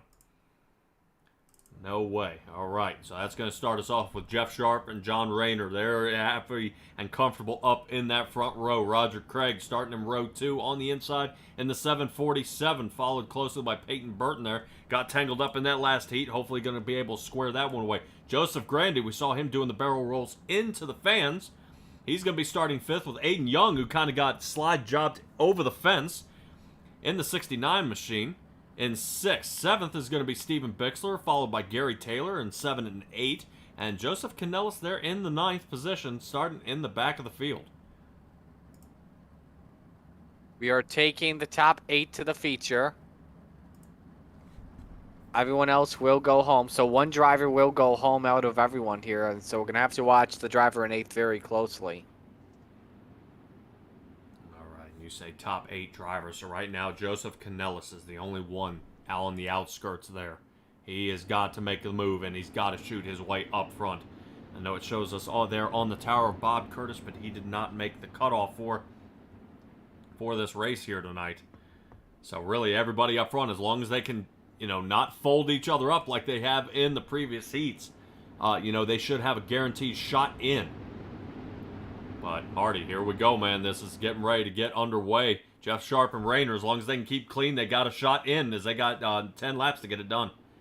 How bad do you want it is the real question. Green flag is out. Here we go. Sharp and Rayner lead them into turn number 1. Sharp gets away with the slider on the advantage. But look at Peyton Burton all the way to the outside. Up in the wall he goes. Hang on, you don't want to be wrecking here. Bixler sideways. Taylor and Bixler are hooked. Who gets away from this first? All right. Taylor does. And Bixler doesn't have a front wing, so that could be big.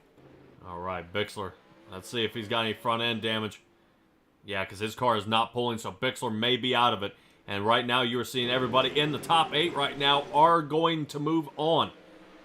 That is... so just jump to the pits. He's out of it. Yeah, he's not going to make the show. Crucial for Bixler. I hate to see that happen. Whoa! Pay it, burn! 3 for 1 off of 2. Pass. Oh, man, is Aiden Young kind of dialing it back down toward the bottom here. He's got to watch out, really, what's coming up top for him as he's trying to see if he can battle there with Rayner as he's following closely behind the 747 of Roger Craig. Craig's having a good run in this B main in the 3rd position at the moment. Could be a sneaky contender for a hard charger in this race. He's trying to hold off Aiden Young. Meanwhile, Rayner trying to hold off Grandy for 5th spot as we've completed 4. Yeah, we did see a little bit there on the outside of the screen there. Rayner and Grandy made contact, and the two of them almost hooked. So Grandy kind of getting a little frustrated with how many cars are kind of hooking into his 518 machine out there. He kind of wants to get into the feature. That's where you want to showcase your moves there rather than trying to battle for your life. Here in the B main, the cutoff area has happened. So unfortunately, Bixler is out. And everybody else has survived. Man, this is you don't want to end up folding up your rig going into this one, as I believe Peyton Burton is up here getting ready to make some moves on the lead. Better car by 0.3 of a second. Wow, he made that pass look easy on Jeff Sharp. He's going to the extreme outside and is making it work and trying to prevent anyone else from making it work later on the 25-lap feature. Meanwhile, Young inside for 2nd. Sharp just edges him at the line by a fraction of a front wing. Man, I just want to take it back there to Peyton Burton. Awesome job there by him. Really taking it top floor and really sliding around to go ahead and compete, getting that quick shot now and really starting to pull away at this point as Aiden Young shows he's sticking to the bottom line there as he overtook Jeff Sharp. For the 2nd position. Final lap this time by. Meanwhile, Sharp and Craig Duke at it for 3rd, and Joseph Grandy from somersaulting to nearly spinning there. So I was just getting ready to say, Grandy's starting to get a lot of speed out of that turn, having to make a huge check up there, as I believe he was getting behind Roger Craig there, I think. No, excuse me, he was getting behind, looks like, Sharp. Oh, look at this to the line. Burton gets over Young by a car length. Young had the fastest lap to end the race, 18:21 to Burton's 18:37. That was a lot of fun to watch. Yes, it was, man. Dude, that was crazy. I hate seeing that for Bixler out there. Really, it's just kind of getting folded up right there in that last cutoff spot. And you just, man, you don't, and you kind of race all night, get a good shot. You try to get wound up for this, but there are a lot of people, competing to get into this position out here and really give it a good run. But it's just, there's only so much you can do, Absolutely. So that's time for the warm-up. Yep. And while we are at it, hello to a couple of people. Hello to Isaac, room for Chad. Devo says after what happened with Dean getting the wall, he says Dean's visor must have fogged up. Could have been. Yep.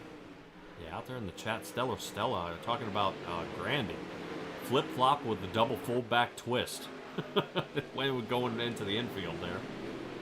So, yeah, a lot of people seeing a lot of some wicked wrecks out here. Fortunately, they are able to fix them back together. Now here in this next run here, Marty, are these drivers, do they have the option of a fast repair coming into this? Yes, everyone does have one quick repair here. Okay.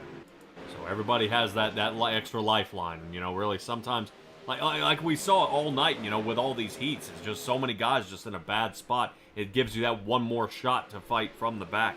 We've been talking about how these driver of the week, these guys are, picking up 16, 17 positions. So no matter where you are on the track, you've still got a chance to get your way up front. But I want to give a shout out there to Peyton Burton.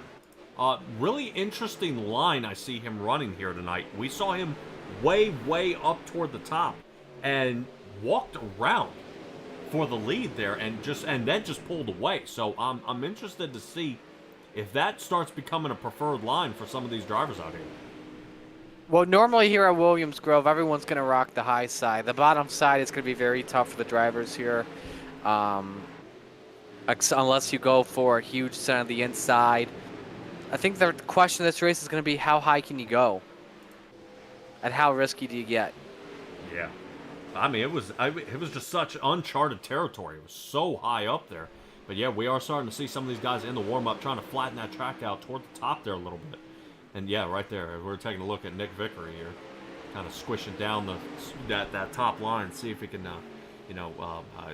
slicking it up there for him later on in this race. We know Vickery, he hangs out toward the top and does pretty well up there as we are coming down with our warm-up really boiling down and getting us to our heat. Or, excuse me, man, where in the world am I today?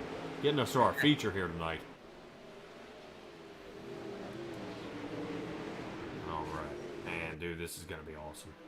This is going to be awesome. And I was going to say, we even have the Renegades next. You think this is nuts? The Renegades are some of the best you'll see here, too, so... Looks like it's feature time, 25 laps. Let's get you your starting lineup here. On the pole position tonight is the Flying Fry, Kevin Fry in the 21. And next to him is Brian Dickens in the 122. Row number 2, Dustin Big Money Sargent in the 377 and Dan McLaren in the 88. Row number 3 is Mike Kramer in the 70 and Devo Donovan Ross in the 5. Row 4, Superman Kurt Schechter in the 218, and the eventful one, Bob Evertson in the 008. Rounding out the top 10 tonight, Preston Kramer, the Outlaw in the 07, and G.J. Boydell in the 014. Row 6, it's the Goose, Chad Cote in the 11, and Dean Reynolds in the 790. Row 7, Pat Boyce in the 41, and Stickers Nick Vickery in the 00. Row 8, Jack Clevenger in the 78, and Rich Holland in the 116. Row 9, Peyton Burton in the 14 and Aiden Young in the 69.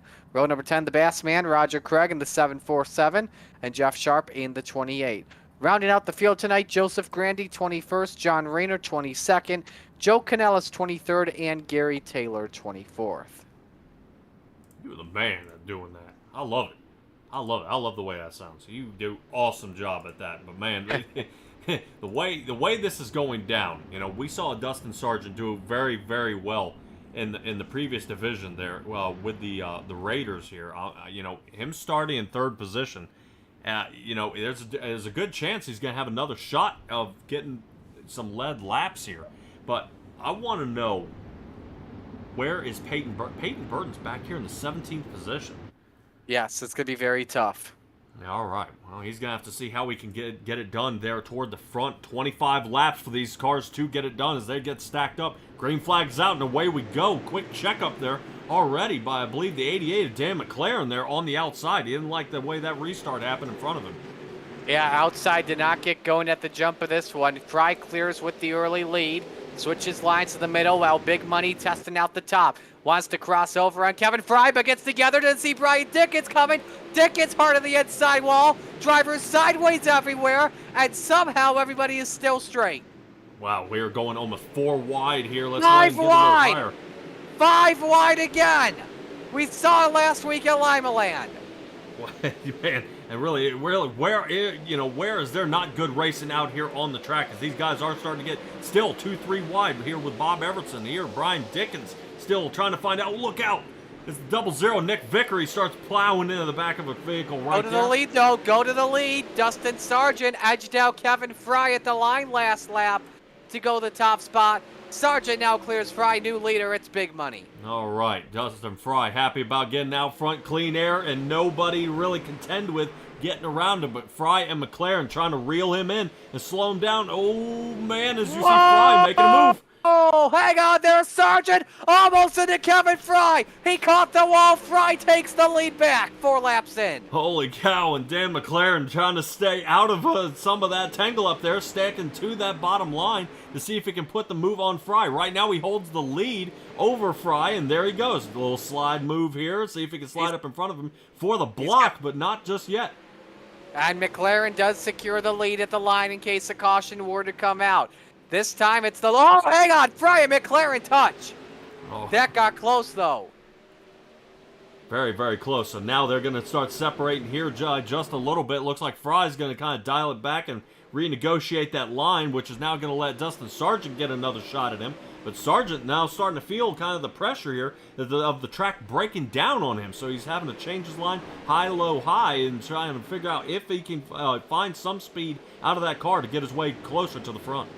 Ian Burton's taking the 14 to the pits. Brian Dickens is taking the 122 to the pits. We've got no caution, so we're still green for right now. Best battle on the track is for 4th. Mike Kramer and Donovan Ross. Nice start for Mike here, but the biggest mover on the racetrack here at the moment, gotta watch out for Aiden Young in the 69, up 11 spots into 7th. He started 18th. We did see him in that B main kind of fighting for his life to get his, make sure he would stay in the feature here tonight and really showing off a good move here. We saw battle him for the lead, though. Oh. Kevin Fry to the inside on McLaren. Soupy with the crossover. Gotta watch out for Kyle Sargent, Dustin Sargent, rather, a yellow. And it's for Bob Everson. Wow. Now we can take a breath. Everson looks like a little damage to the top of that wing, and let's take a look back here and see what happened with Everson. Ooh. Whoa. That car was just breakdancing. Does he get it back? No, back on the stop again.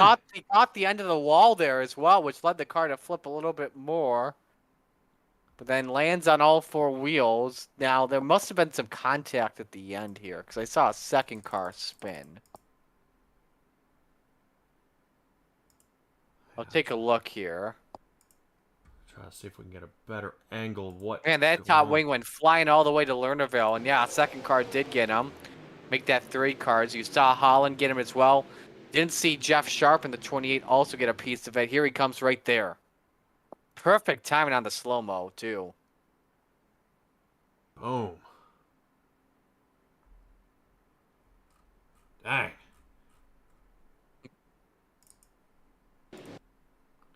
All right, one more shot from the inside, from the top. Here we go. Oh, oh, oh, and that's all you see. Help! Everything's done. No, it's not. Boy, talk about ruining your night in a matter of one turn there. All right, and it looks like Bob Everson is right now showing, I believe, 19th place. As the tower does its fancy work right here. So we're going back to green. Now the big question I have here in this situation is now that we got a single file restart, our drivers can be a lot more patient. It's going to be tougher to make passes because we saw the double file racing. It got extremely crazy. But now I think we're going to see how the drivers will perform when they're racing the track now at the moment, then trying to make the passing. I think Dustin Sargent, he's used to those single file races. This will give him a better shot toward the front. I want to shout out Kurt Schatzer there in the 10th position. I think he's got a lot more for us working his way up toward the front. But away we go. Green flag underway. So, man, already slide and connect. Fry tried to use the elbow there on McLaren. That may cost him maybe even a second spot to Dustin Sargent. It does for right now. But Fry, can he get second? No, Sargent has it here. Pat, go ahead. All right, let's see if Sargent can go ahead and slide his way toward the top. See if he can get a little top speed coming out of this turn here. As he's trying to pull down the backstretch, man, just not enough. Woo! Looks like a little nudge there from the 5 machine of Donovan Ross, who's worked his way up into one on the third wall. position. That's Cote in the 11. Staying green, though, luckily. And by the way, Aiden Young, watch out for him on the charge. Up to 5th, up 13 spots. We're not even at the halfway mark yet. Good job there by Aiden Young, kind of showing why he shouldn't have been there. Oh, Sargent, Dustin Sargent has crashed it in turn number 3. He flipped the car from second spot. Dustin Sargent, no. And this guy has had a lot of bad luck in Rebels this season. He's come close to winning a couple of them. You go back to Lernerville in week number 1 on the year. Every time he'd take the lead away from Dean Reynolds, he'd go off track in 3 and 4. Just lost the car there entering the corner. Turn 3 has not been his best friend all season. Yeah, he actually contacted Kevin Fry there, right in the back. Whoa. Kevin Fry started to slide before he expected it. And contacted the back of his car. You're Let's right. take a little look here from the top with our Ace Designs drone view here. Don't know if it may have been a brake check or what. But right there, you just see the contact barely to the fuel bar and where the right rear wheel connect. And then just rear ends the wall, which sends him for a wild ride. Good check up there about the 747. Roger Craig there. He could have slid it right into him and ruined his night as well. All right. Well, you want to know who this yellow helps out at as well? Aiden Young, now up to 4th.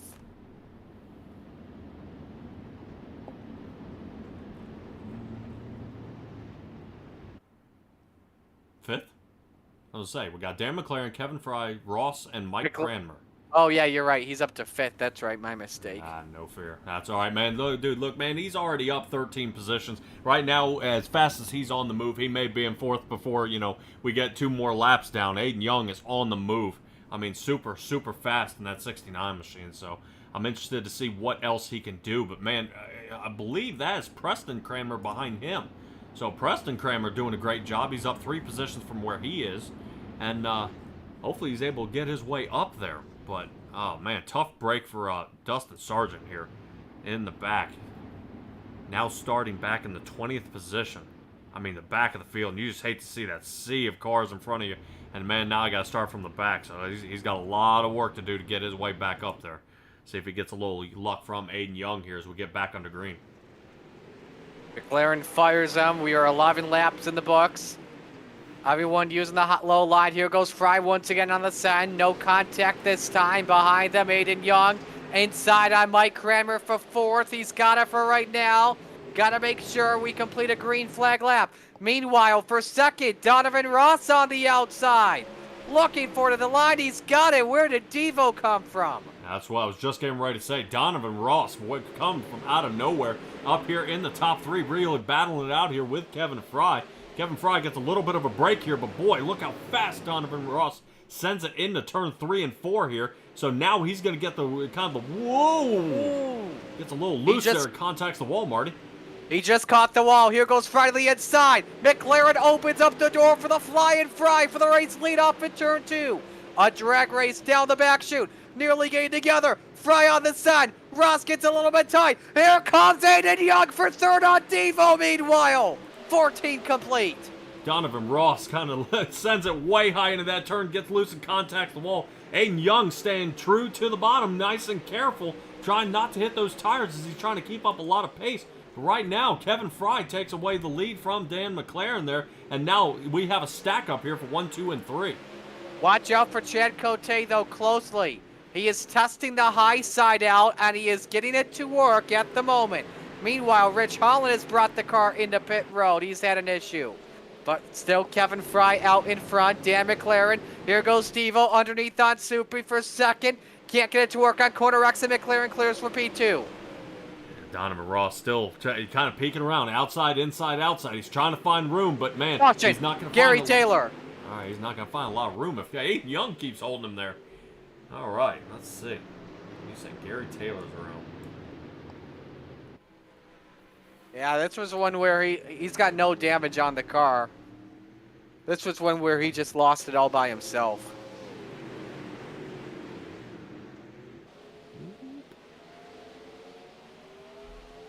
Okay, well, that wasn't too bad. I don't know if I'd have thrown a caution for that, though, but still. At least let him catch up there from the little mishap that he had during that turn. But, man, we got that battle, really, that we're seeing heat up. And really the top four. Oh, yes. Where Aiden Young is. I mean, that kid is on a tear right now. You know, up another spot. You know, 14 positions so far into the 4th position. I mean, really, he's got a lot of moves there. I'm just wondering if he's got anything else up his sleeve. I mean, he's got 8 to go, and right now he's got it. You know, I mean, just so fast out of that 69. Just I don't know if he's going to stay on the bottom or if he's considering going toward the top. But I think Donovan Ross is going to block him if he considers going high. I don't know. That's going to be a good question. Before that yellow flag came out, I saw Cote testing the high waters again, but wouldn't work once again. So, man, this is just going to be so intense here. It's really going to come down to the wire with this race. We've got under 10 laps left.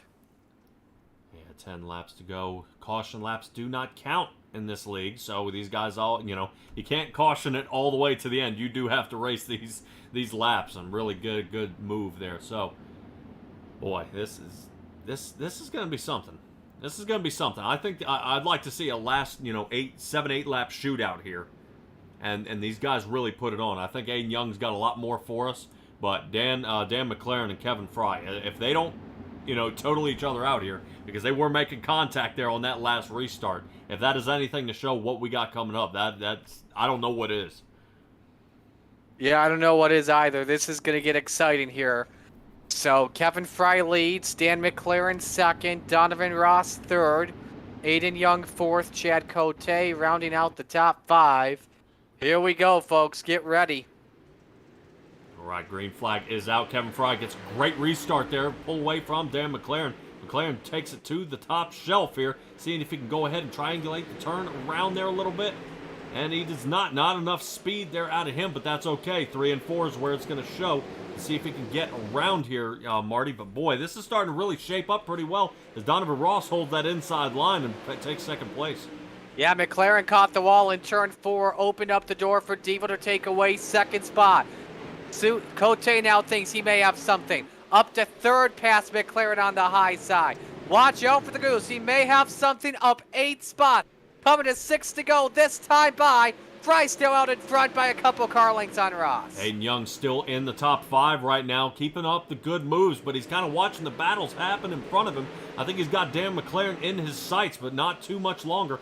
The 69 is now putting on trouble. pressure. Everson and Craig have crashed, and the caution flag is out. Sounds like Gary Taylor is also involved here. Something's wrong with Grandy there. Grandy might be broken as well. Yeah, he caught the wall in turn 1. I think he's crab walking. He was crab walking, and then the car just broke out. Oh. Yeah, Roger Craig had absolutely nowhere to go. He kind of clipped the edge of that 41 of Pat Boyce there.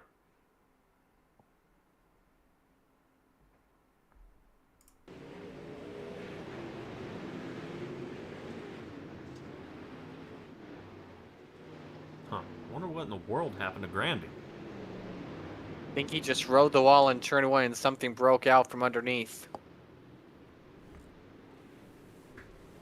Man, just talking about wild turn of events, how all this stuff kind of just unfolds. I mean, everybody doing so well, and just I've never seen so many opportunities and chances, and then it just absolutely, flips upside down. They're just unable to kind of really kind of keep their head down and heading in the same direction.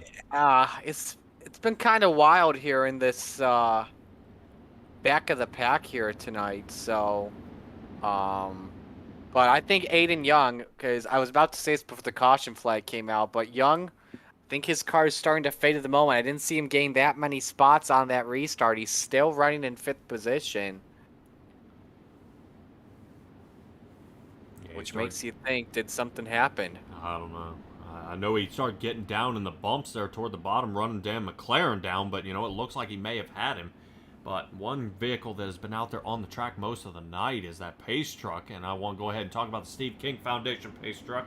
It was formed to help dirt track racing communities across the country by providing financial assistance to drivers, pit crew members, racing officials, track operations personnel, or the immediate families of those individuals who suffer serious illness, injury, or death.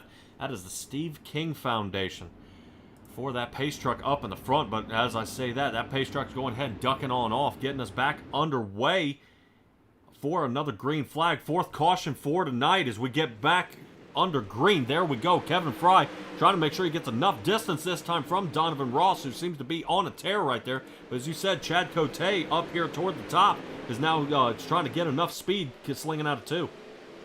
Yeah, watch out closely.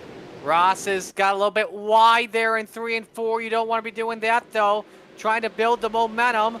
4 laps to go. I don't think anyone's going to have anything right now for Kevin Fry, because Fry has got the low line working and nobody's working the top out well, except for maybe Chad Cote. Outside he goes for 2nd spot on Devo. Can he get him off of turn number 4? It's going to be tight here. I think Ross has got it, but he's on ice with 3 laps left. Yeah, Ross. Trouble. Canellis has crashed it into the wall in 4.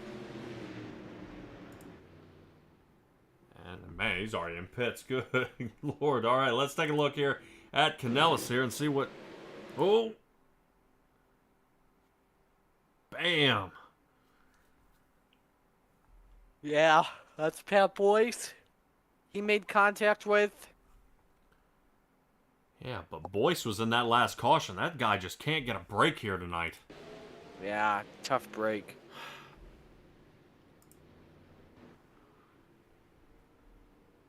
Man, super fast out of a lot of these drivers out here. Just got to get them in the right area. You know, and you see these guys, some of them get that wind up. You know, Cote, that outside line was starting to work. It looks like, you know, Kevin Fry had some trouble there between 3 and 4. He got down into the bumps and it held him up. But at the same time, Donovan Ross got, you know, way high, dropped off the top shelf, slowed him down. So Cote starts picking up the pace. Aiden Young starts looking up the center, and then we're back under caution. So all these lines where something's just started to kind of line up for the drivers, you know, really make a good battle here toward the end has been undone. And you know, with only two or three laps to go here. So it's just going to be a shootout. If Kevin Fry can get these restarts like he has been, he may be bringing home the cup here. Yeah, this is looking pretty good for Fry right now. It's, I think, for anyone else behind, it's going to have to come down to a mistake. Yeah. I was going to say, let's go ahead and give a shout out for Langton Mechanical there for going ahead and sponsoring this league race here with the Rebels. Man, good racing out of these, and it's good to see how these setups are working out. These, you know, these guys are starting to get, you know, all that practice time, making sure these cars get dialed in the way they like them. So, you know, I mean, just some of these cars are just hooking a lot better than the others. And I'm not saying, you know, you can tell who puts in the practice time, but the practice time is obviously paying off for the ones who have, you know, out here just, you know, being able to make sure the car is the way they like it and around they go. But I want to take a peek there. It looks like Aiden Young. I don't know. I think he's got some damage to the back of that car. Take a look here. Yep, Actually, I think we're about to go green. Bent up right there in the back. That bar. He is up to 4th, though. You're right. That fuel bar is bent up. Maybe affecting him, but here we go. 2 laps to go. Back to green. Kevin Ross, look at that. Or excuse me, Kevin Fry runs away from Donovan Ross on that amazing restart. Cote shoots way up the track. It looks like he's trying to see if he can bring it back down, but that seems to be his preferred line there. Look at the amount of speed he has over everybody else, about 5 to 6 mile an hour speed difference, and now he's reeling in for that second place. White flag is out, though, on the last lap. A great night tonight for Kevin Fry here so far. It took some hard racing with Dan McLaren and Dustin Sargent to hold the field off.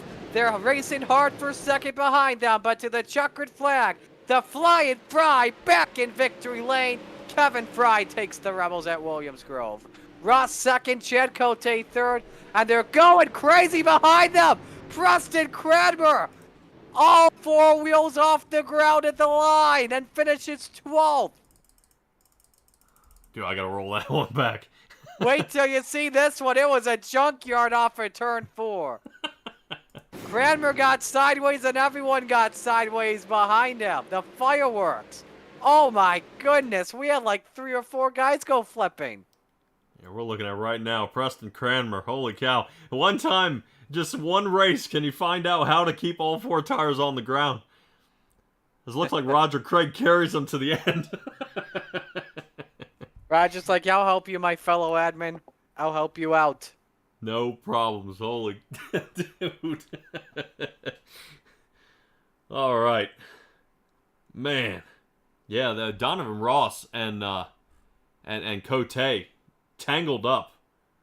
They're heading into 3. Those 2 locked tires. And I don't know if they're going to have some words here about really which came first. Who should have had this one?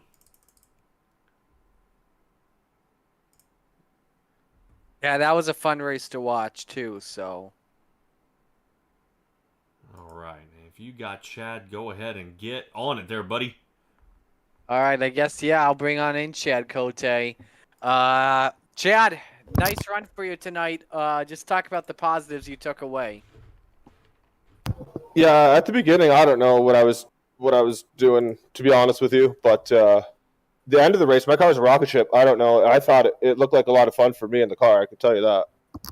Yeah, that high side was working out for you in the final stages of the race.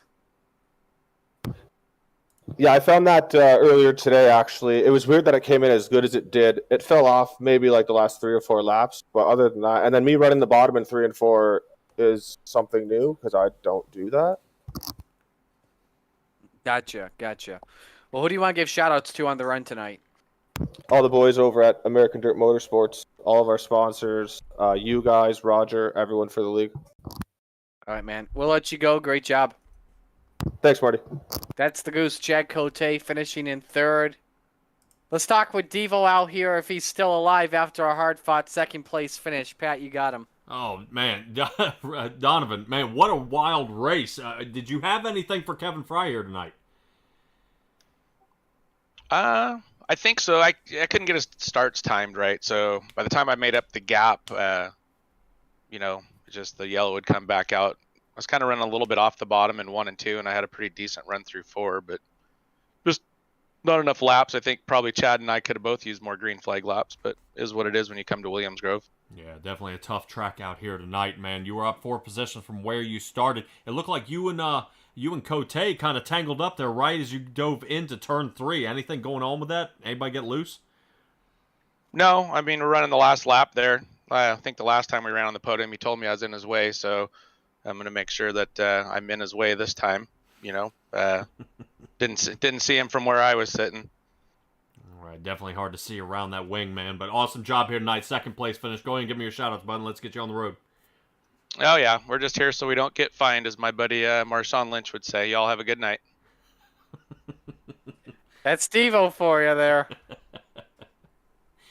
All righty, Donovan Ross there. And that will bring us to Kevin. What do you call him? Kevin Flying Fry. The Flying Fry, yes. Back in victory lane. Kevin, nice job for you tonight. And that was a hard-fought race with you, Dan, and Dustin. Yeah, that was pretty tough. That was definitely had to hit your marks every single time, especially running the bottom like that.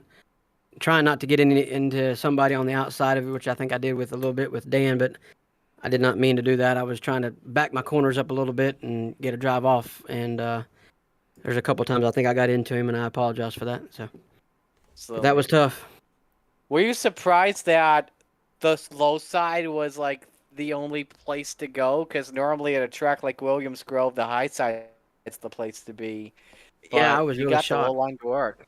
Yeah. Yeah, I Go was ahead. really shocked that the top line went away as quick as it did, because I was, me and Dan, I was running the top, and I was like, man, it sounds like he's really catching me really good on the bottom. And then I was like, oh, I'm gonna try my my line on the bottom just to see what it felt like, and it felt a lot quicker than I did on the top. So I was like, well, I guess at the bottom is the way to go. So, and then that's when Dan passed me on the bottom at 1 and 2, I think, and then I tried to get back around him. Absolutely, man. Who do you want to give shout outs to on the run? I can't thank my team, the firm, enough for everything that they do.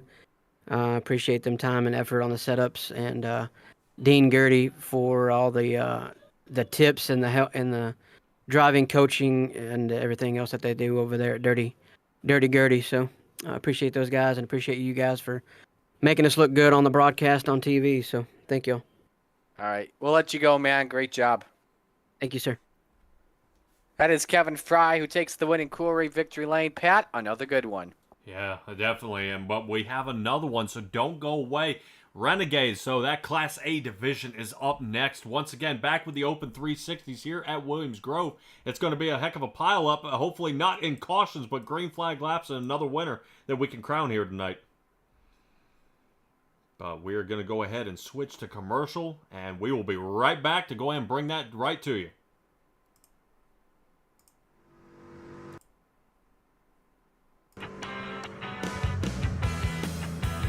This October, some of iRacing's best dirt racers come together for one of the biggest A-days ever.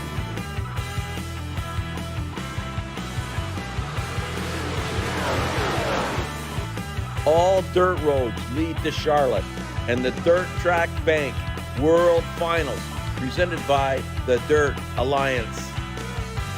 Fixed 360s, Pro Late models, and small block modifieds collide for 7 action-packed nights in a pursuit of a guaranteed purse of $1,500. 3 champions and an overall world champion will be crowned.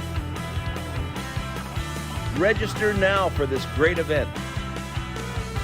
Go to c2crl.com for more information. The World Finals run from October 21st to the 27th. 100% of registration goes to Mission 22 in their fight to end veteran suicide. A joint effort between the Coast to Coast Racing League, Friday Night Lights, and Dirt Track Bank, a division of Malvern Bank. Don't miss it.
leader in our industry. The lifetime parts and labor warranty is pretty awesome. Basically, all the parts are covered, the labor and everything.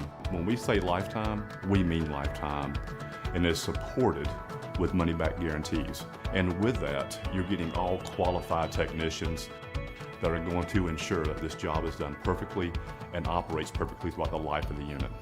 Learn more about our Coolray lifetime parts and labor warranty at Coolray.com. Coolray and Carrier. Turn to the experts. The 50th Napa Super Dirt Week, October 3rd through the 9th. Racing, music, camping, and more. It's the 50th running of racing's biggest party, October 3rd through the 9th at Oswego Speedway. Don't miss the superstars of dirt car racing go wheel to wheel. Then stay for the live music and entertainment. Get your tickets now at superdirtweek.com or call 844-DIRT-TICKS. Be there.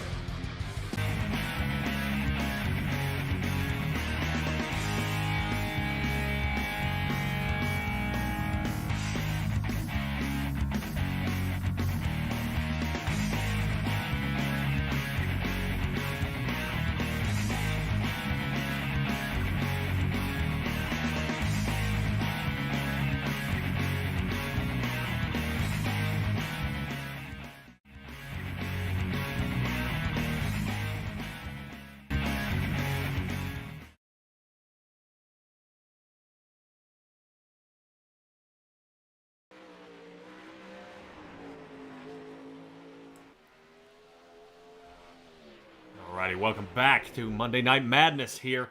But we are now wrapping it up with our final division of the Renegade Open 360s here. This is going to be an awesome race. If you thought the last bunch of races you saw, wait till you see these guys. This is that Class A division that we're going to get going underway here. Marty, really, go ahead. Give me that insight. Alrighty, 30 laps for the greatest sprint car drivers on iRacing. And once again, the story coming on in Patrick Spangler against Brennan Lacey. We had a good race last week at Lima Land. Brennan Lacey taking the win, an incredibly fast car. Vanderbilt, from the looks of it, 2 weeks in, is going to be very tough to beat. All right, we'll have to see how this undoes.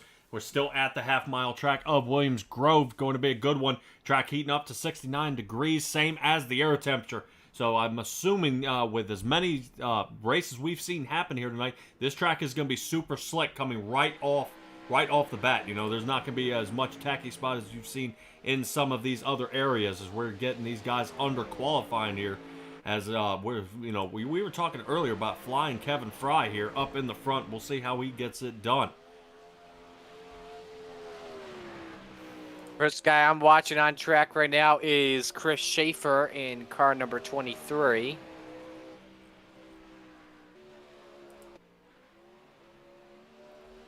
And he'll set the bar here on lap number 1, him and Jeff Kemper. Schaefer is at a 17.36 on lap number 1. Templeton goes second quick. Bob DeGood takes quick time. First 16-second lap of the evening, 16:91 for him. Yeah, good driving there by Bob DeGood. I see him in a couple other leagues racing here in the divisions.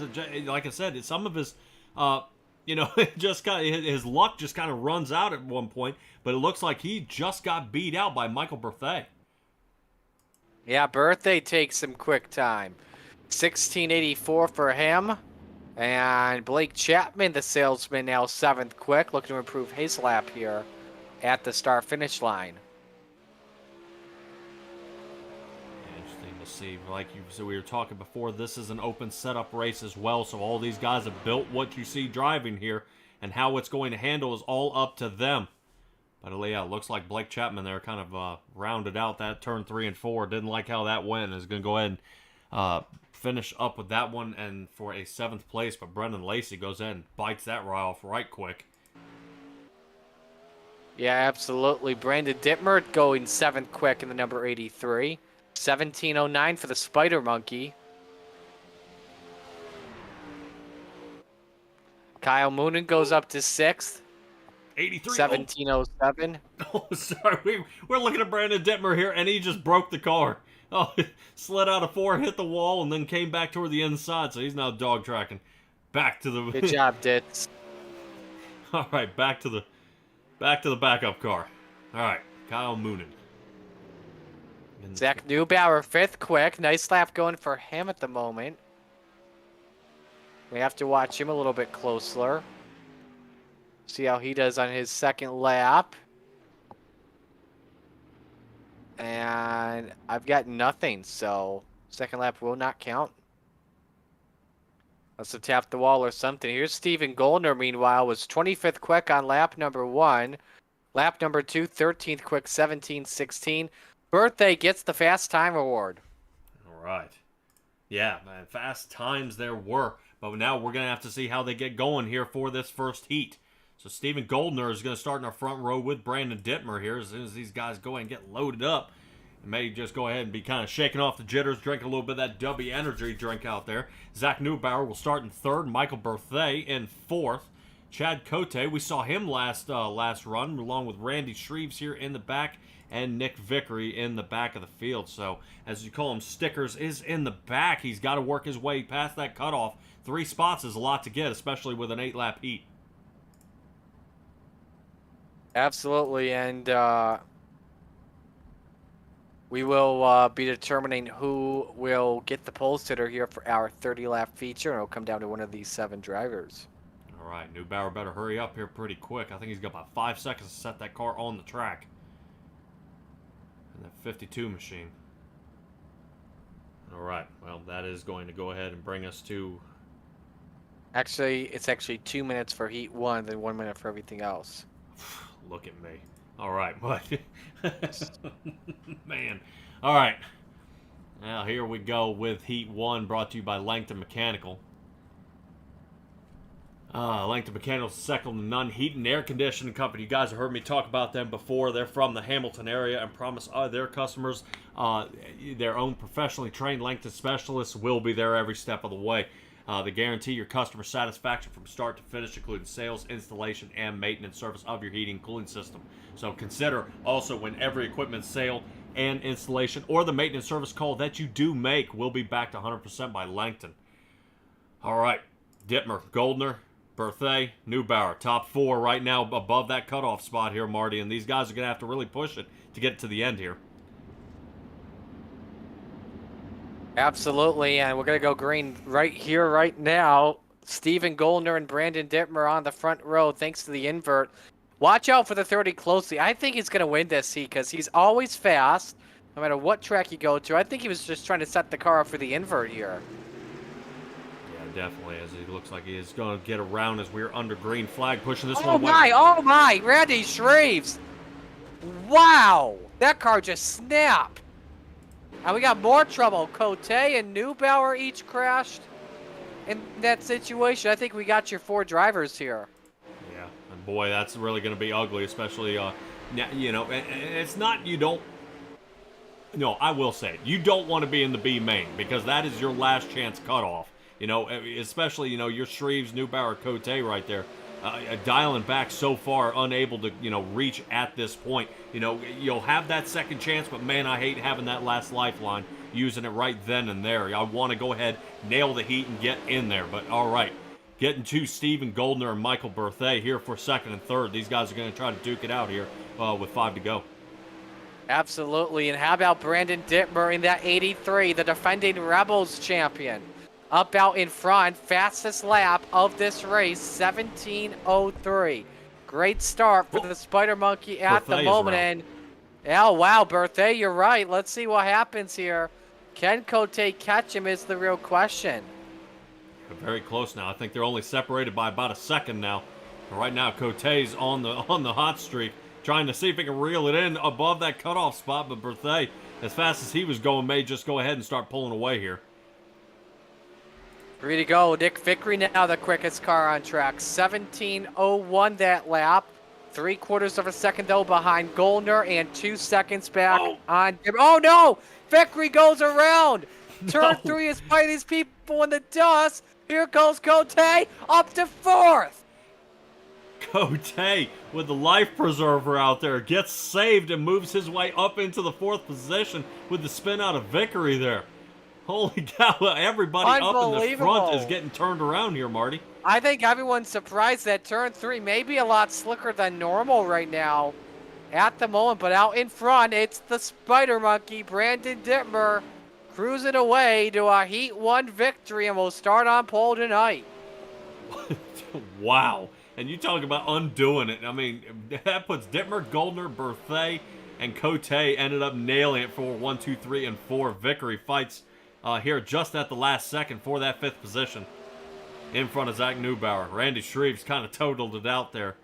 Hopefully he's able to square that one away before we get here for that B main. But first, let's get to Heat 2, brought to you by Magnum Race Designs. Magnum Race Designs offer iRacing wraps, hero cards, logos, flyers, and even t-shirts.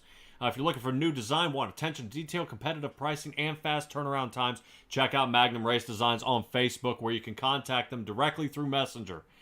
They are a proud sponsor of the Coast to Coast Racing League's 358 Modified Division. But right now we are in the 360s. Have no fear. Let's take a look here at our grid starting up. John Hine in the front. Brendan Lacey second.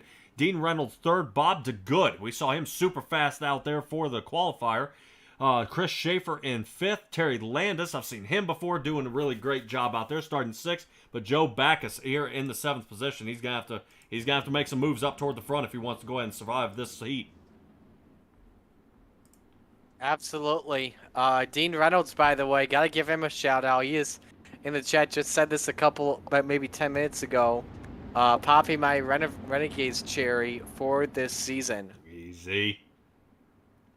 Easy. That Super Dirt Car Series guy out there going ahead and giving this a good run for us here on the Monday Night Madness.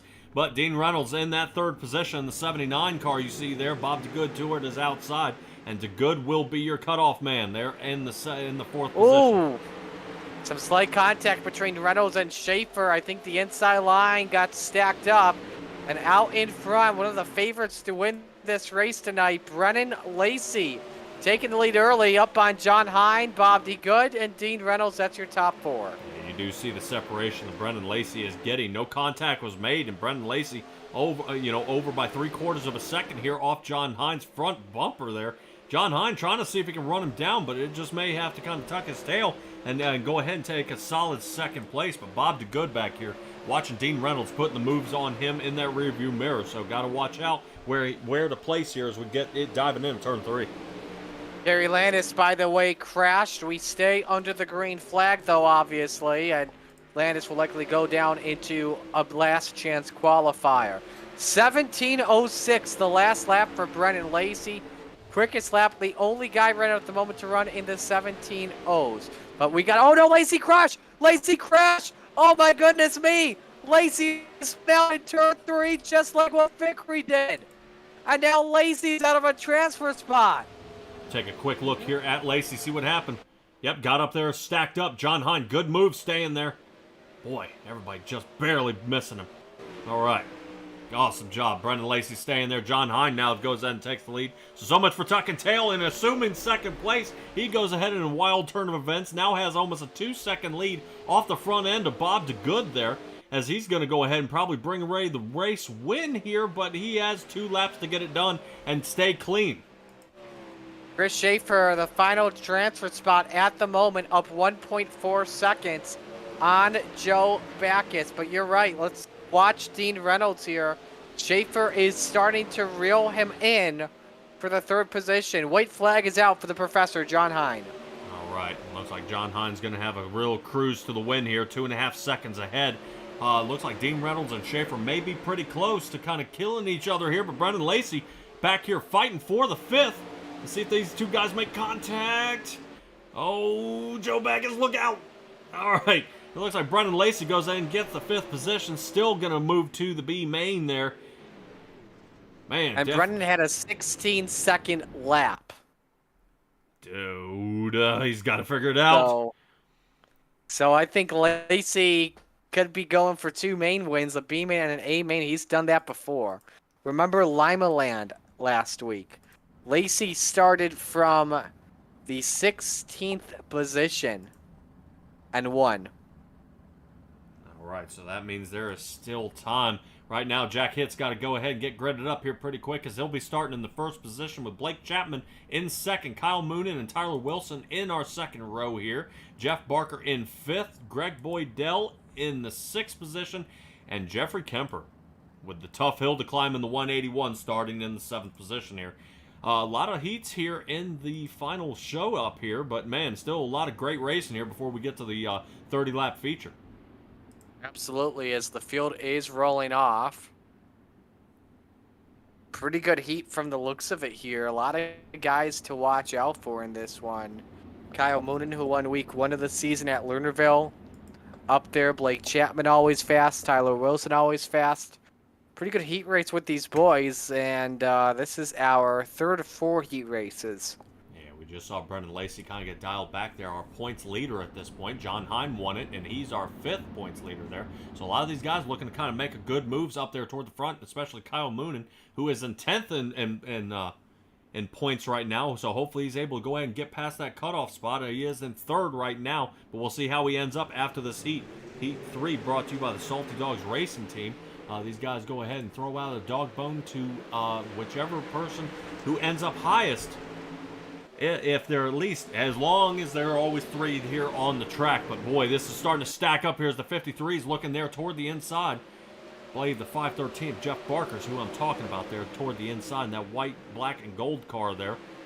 Starting to kind of watch these 2 cars separating behind him as he's flying up the center. 5th, looking for Tyler Wilson to see if he can get that cutoff. Whoa! Moonen sends it in on Chapman for the race lead, and somehow the salesman gets away with it. I don't know how they didn't wreck there with 2 laps complete. Man, Jack Hitt falling back here a little bit, all the way now to the cutoff spot. Jack Hitt starting to really not feel that race line here pretty, not real well back to the 4th position. So now he's going to fight to try to stay in. As you see him ride high, clips the edge of that wall right there. So I don't know if the 217 is getting a little loose here, but he's got to try to collect it up to stay up front. Lost nearly 2 tenths to Jeff Barker last lap. Now you've got Tyler Wilson in 3rd, quickest on track last time, 17.66. This time by Moonen's better, also at a 17.66. But now Wilson starts to catch him for the 2nd spot. Wilson thinks about looking to the inside, decides not to. Still, Blake Chapman out in front, 3 laps to go in Heat 3. Kyle Moonen super fast that last lap. He's trying to reel him in. Only about a 1/10 of a second faster than Blake Chapman there with a 17.56. As this one is starting to kind of really squeeze each other together here with only 3 to go. Whoa! No! Moonen went out of the ballpark! He didn't even go up in the air! I saw him slide up and then that was it. Nothing happened. Wow. Moonen now out of it, now in the 7th place. To the backup car he goes, and then to the B main to make another shot for this one as he's trying to fight for everything he's got. White flag out, so now Chapman will have a 1-second lead over Tyler Wilson. Jack Hitt in 3rd. Kemper survives and is right now fighting for his life to stay out in that cutoff spot in the 4th position. Checkered flag is flying right now for Blake Chapman. Tyler Wilson 2nd. Let's see if Hitt and Kemper passes. What in the world just happened? Boydell got hit. I think Hitt ran out of gas. Yeah, Hitt slid down and kind of ducked out of there, so now it looks like Hitt's going to be in the B main here. Yeah, Jack ran out of fuel. But I'll tell you this, Dean and Isaac will know. But when Tyler put Moonen off the track, the glasses came off. I was crying so hard. I have no idea how in the world that happened, but that he just kind of slid up and then gone. Poof. All right. But who's not? He just went. He was gone like it was either a witch or a scene from Doctor Who. All right. Dan McLaren, Kevin Fry, Brandon Templeton, Jesse Atkinson, Jeff Floro, Aiden Young, and Patrick Spengler. Boy, that's a lot of fast drivers in this room. Oh, yes. You got the 2-time defending champs starting from 6th. You've got a Renegades winner in 7th. Another Renegades winner in 5th. The Pink Panther 4th. Yeah, I believe every single one of these drivers in our final heat race has won a Renegade's feature. Boy. All right, that's going to bring up our fourth heat here by 21 Designs. Make wraps for all dirt race needs. In addition, they also do 1/18th RC wraps. Appreciate everybody's support out there. Check them out on Facebook. 21 Race Designs. All right, here we go. Starting to really get away with Dan McLaren there. Driver of the week. Oh, taking it up top. Ooh, hang on there, Kevin Fry. Fry and McLaren, part 2, ladies and gentlemen. As the race is on for the lead, McLaren had to catch the steering once again. Oh my! 3 wide for the lead. Atkinson looks underneath, shallow entry, nearly hits McLaren. Templeton takes a peek underneath. 3 wide and 2. This is exciting stuff. Fries away with the race lead. Watch the 31 of Templeton. Holding his ground the inside. Look at Atkinson go 2 for 1 that lap. He's up to second, 2 laps complete. Templeton, really great moves out there, having to kind of slide in and out of people trying to block him, but he survives, stays in third position. Oh my goodness! Oh my goodness! Brandon Templeton! Oh, is that Aiden Young? We're going to roll that back really quick. What in the world happened here?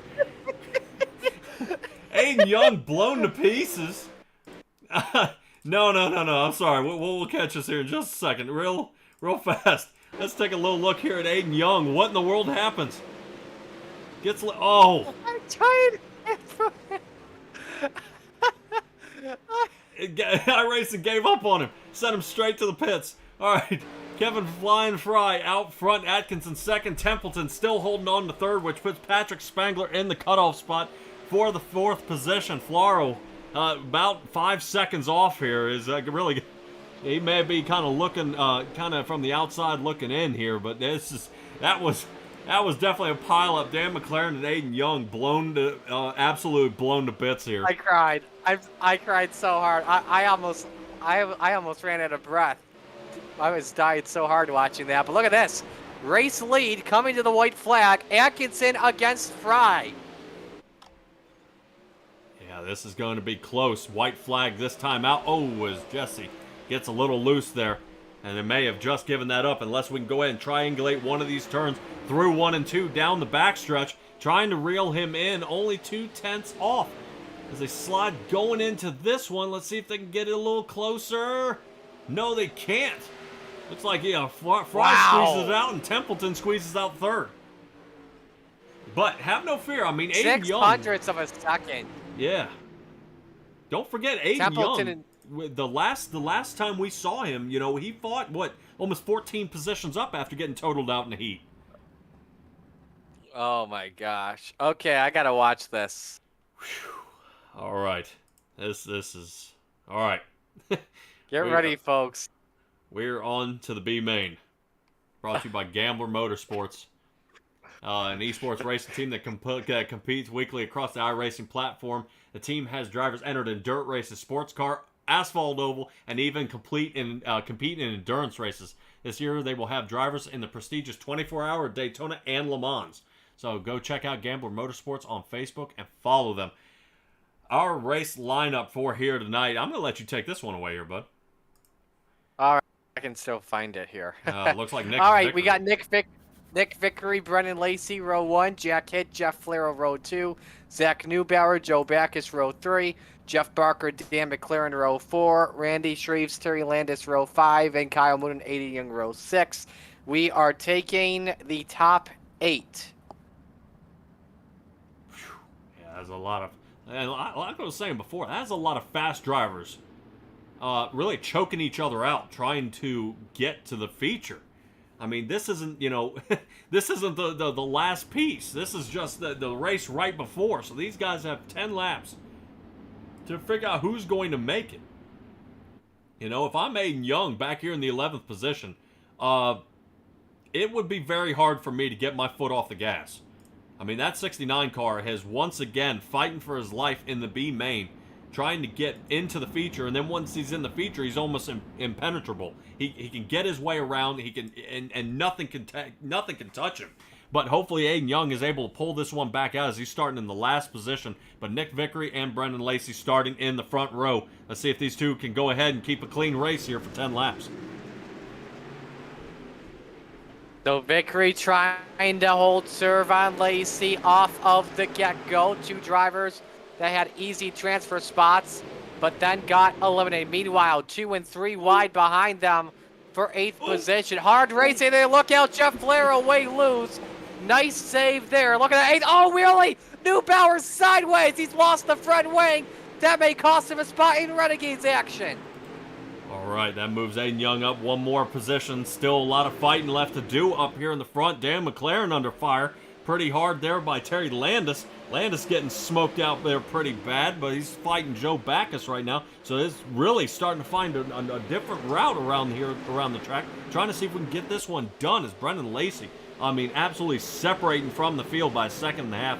Definitely a fast driver here tonight as he leads the points leads and the B main here. Streets and Jeff Barker, look out! Streets goes, Barker goes sideways. Kyle Moonen takes the final transfer spot away. Battling Joe Backus from that. That got wild and crazy. Shreves is up to 7th, made a beautiful pass up on the outside. And now we got more trouble. That's Landis around. Aiden Young. That puts Aiden Young up to 8th. Talk about a stroke of luck here for Aiden Young in the 69. Like I was saying, race hard, keep clean, and he can get up there. I'm rooting for Aiden Young right now because this guy is so lucky. He has 6 laps to stay alive as everybody's still duking it out up here up front, especially with Jeff Floro and Dan McLaren. They're all racing like there's banana peels out here on the racetrack, like it's a Mario Kart game. Yeah, and don't forget, we even have a warm-up after this, so that's really going to take the feature. You know, these guys are going to be driving on ice at that point. But Dan McLaren here looking like he's trying to get around Jack Hitt. And he does. Goes ahead and moves around him for the 3rd position. Jack Hitt, I'm not sure if something's a little off from that one, but he's going ahead and getting back underway. Getting a lot more speed on him there, but Jack Hitt and Dan McLaren here really starting to fight each other here down the front stretch. Oops. Oh, Flaro's up in the wall. In 7th, nice save. I thought he was going to go around. That could have helped out Jeff Barker big time, who was the first one to go sideways in our B main. Yeah, Aiden Young not wanting to see that kind of thing happen in front of him. I just got to make it to the feature. But these two with Floro and it looks like the 56 of Randy Shreves, they're getting really, really close together. I expect to see a whole lot out of this turn right when they come to the exit. Okay, everybody kind of stays good and separated, but man, you see Aiden Young take that top line and get all that speed he can on the outside of Floro here.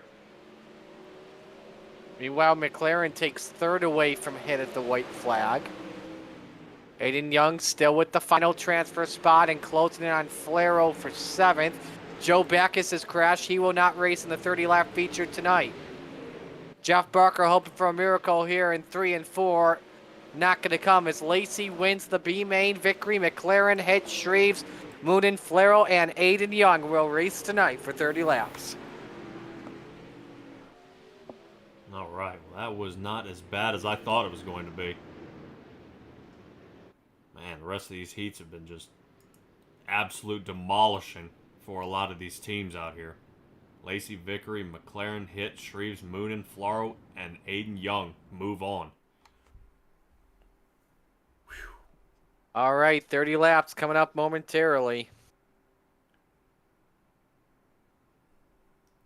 I don't even know what to say at this point. This has been the craziest night, and maybe that's why they call it Monday Night Madness. This is... Oh, yes. This is insane. Oh, yes.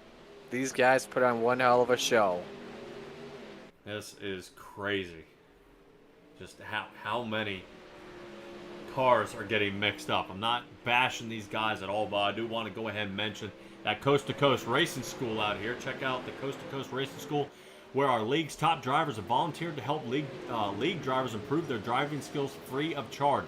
They'll be offering help on various skills such as qualifying, driving lines, driver awareness, and some setup advice. You can go to c2crl.com and schedule yourself a session here. That way you can race with the big dogs here, especially in the Class A. So far tonight, Marty, we have had between the first set and the second set 11 total cautions.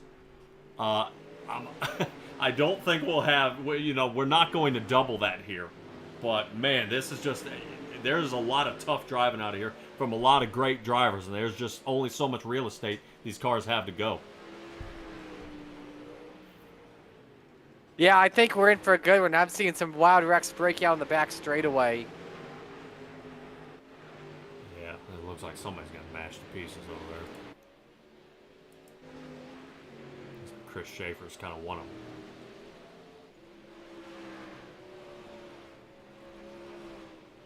Well, I can't wait to see how this grid kind of lines everybody up here. Aiden Young, once again survives by the skin of his teeth, makes it. Just once again so close to the end, just barely squeaking it out, and he survives. This is crazy, and it's really something to see what the Coast to Coast Racing League can do. And this is just one of the divisions that you guys have over 16 divisions, 7 days a week, and broadcasting at least 12 of them. This is mind-blowing to me of what the Coast to Coast Racing League can do, and how many different moving pieces that happen here to really put on a great show for all the viewers out there and the drivers. So, a lot of close times out here in the warm-up. About 30 seconds left to go. Lacey quickest in warm-ups, by the way, 18.6. Dittmer, 1877. Blake Chapman, 1881. Mike Birthday, 1899. Jeff Flero, 1899 as well. Good to see Flero now with a little more paint on his car. Every time I see him, he's kind of in a pale white car. This would be a good time to go ahead and mention the warm-up Flatline Racing Bodies. Quality racing bodies produced by former NASCAR Regional Short Track Champion Dan Chapman in the iRacing hotbed of Clarence, Iowa. We are getting ready for our feature tonight. Our final race will be underway. Man, this is going to be awesome. Starting out with Brandon Dittmer and John Hine in the front. Watched a lot of John Hine racing the past couple of weeks, and really this is the best spot I've seen him in, being able to get started out front here. Looks like Blake Chapman will be starting in third with Kevin Fry in the second row. Steve Goldner and Bob DeGood, 5 and 6. Seventh position, Tyler Wilson. Jesse Atkinson in 8th. Michael Berthet in 9th. And Dean Reynolds in 10th. Jeffrey Kemper will be 11th. 12th position, Brandon Templeton, super fast out of his vehicle here tonight. I'm hoping to see him work his way up front with Chad Cote in 13th. Chris Schaefer in 14th. Greg Boydell in 15th. Patrick Spangler super fast out there all night tonight. Our favorite winner, Brendan Lacey in the 16th position. Nick Vickery in 18th. Dan McLaren ends up in 19th. Jack Hitt in 20th. Randy Shreves, after a little tangle up there, ends up 21st. 22nd is Kyle Moonen. Jeff Flaro in the 200 car all the way in the back. And Aiden Young, by the skin of his teeth, saving it in starting in the 24th position. Really rounding out our top 24 for our feature presentation tonight. Here in the Renegades class, Open 360s is what we have to show, and what these guys have to prove on the track has got to be one heck of a show. That what this track has come down to. We've been here at Williams Grove all night. The track is broken down. It's getting slick. We got 30 laps, so another 5 more laps than what the last feature we had, and these guys are really going to have to put it down and show on their skills here so far. Absolutely. These are the best sprint car drivers in the world and always put on one hell of a show. And I'll say this once again, you will not be disappointed by what you are going to be seeing here tonight. All right, this is brought to you by Dylan Westbrook Racing. And away they go. Green flag is out, so John Hine gets an awesome jump there on the outside. Really the favored line for him there toward the top, but we'll have to see if he can hold off Brandon Dittmer there, who qualified pole. Looks like they made contact.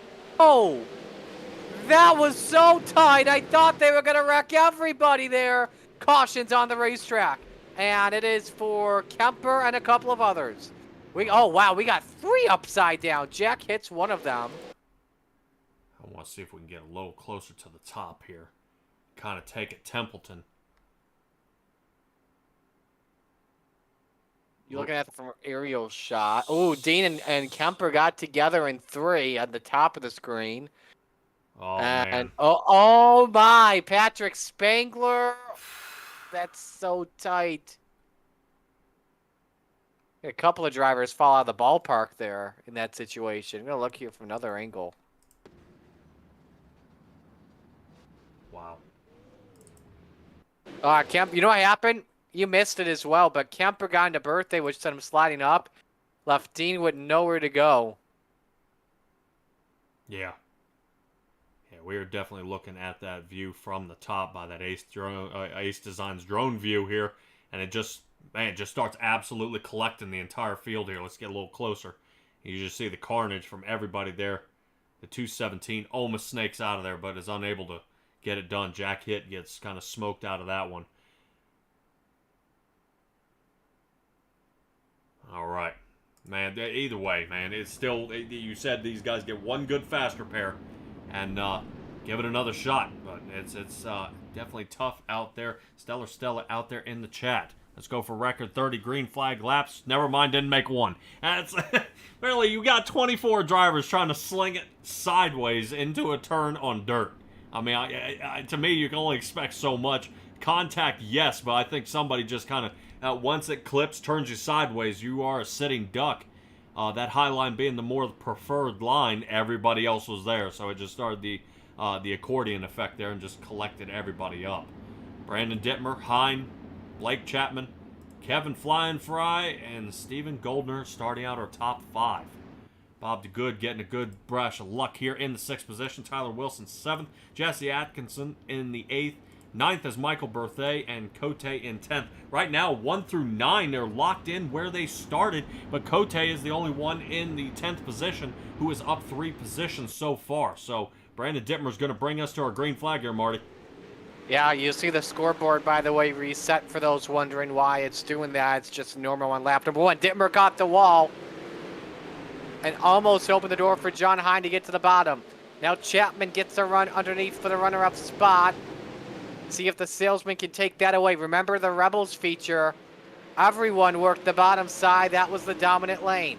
As Dittmer leads, Chapman tries to find a way in turn 2.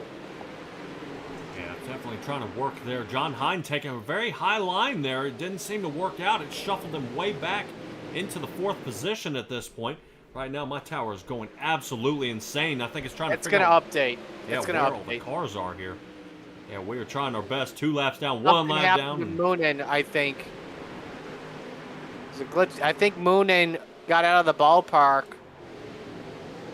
while our leaderboard was reshuffling, but we're going to ignore that. So we got some wild racing, cars in the wall all over the place. Steven Goldner's on the charge. He's up to 4th.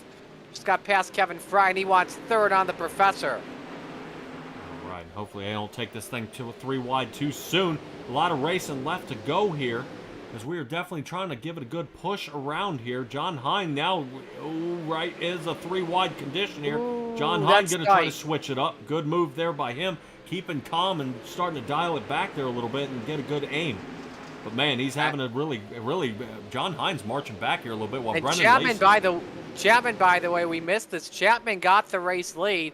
Something happened with Dittmer, and now the salesman is out in front here at Williams Grove Speedway. Look at Goldner trying to get a run inside on Dittmer. That run doesn't work at all for him.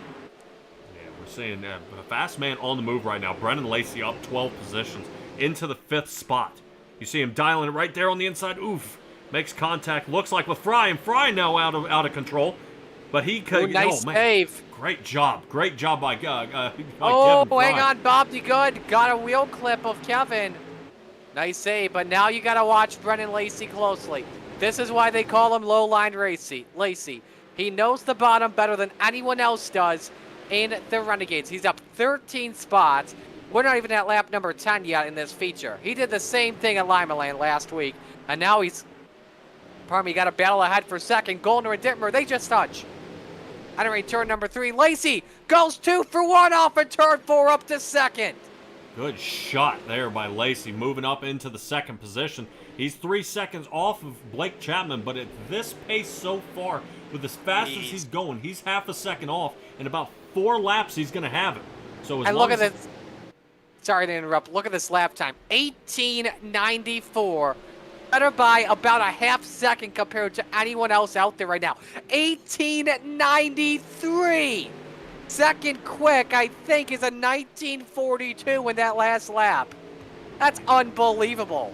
Blake Chapman's got to be getting nervous as sweat beads are rolling off his forehead at this point. As you see, Brendan Lacey's really picking up the pace, starting to really apply the pressure here in the next couple laps. Boy, it's just starting to tighten up. As Brendan Lacey looking toward the inside there.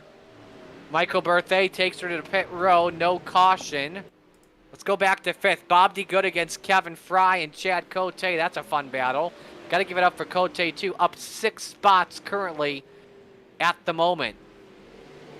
Right, Brendan Lacey still doing a great job here. Only about 2 seconds off. Still a good bit of distance he has to do to catch up to the leader. Here, we'll zoom out a little bit.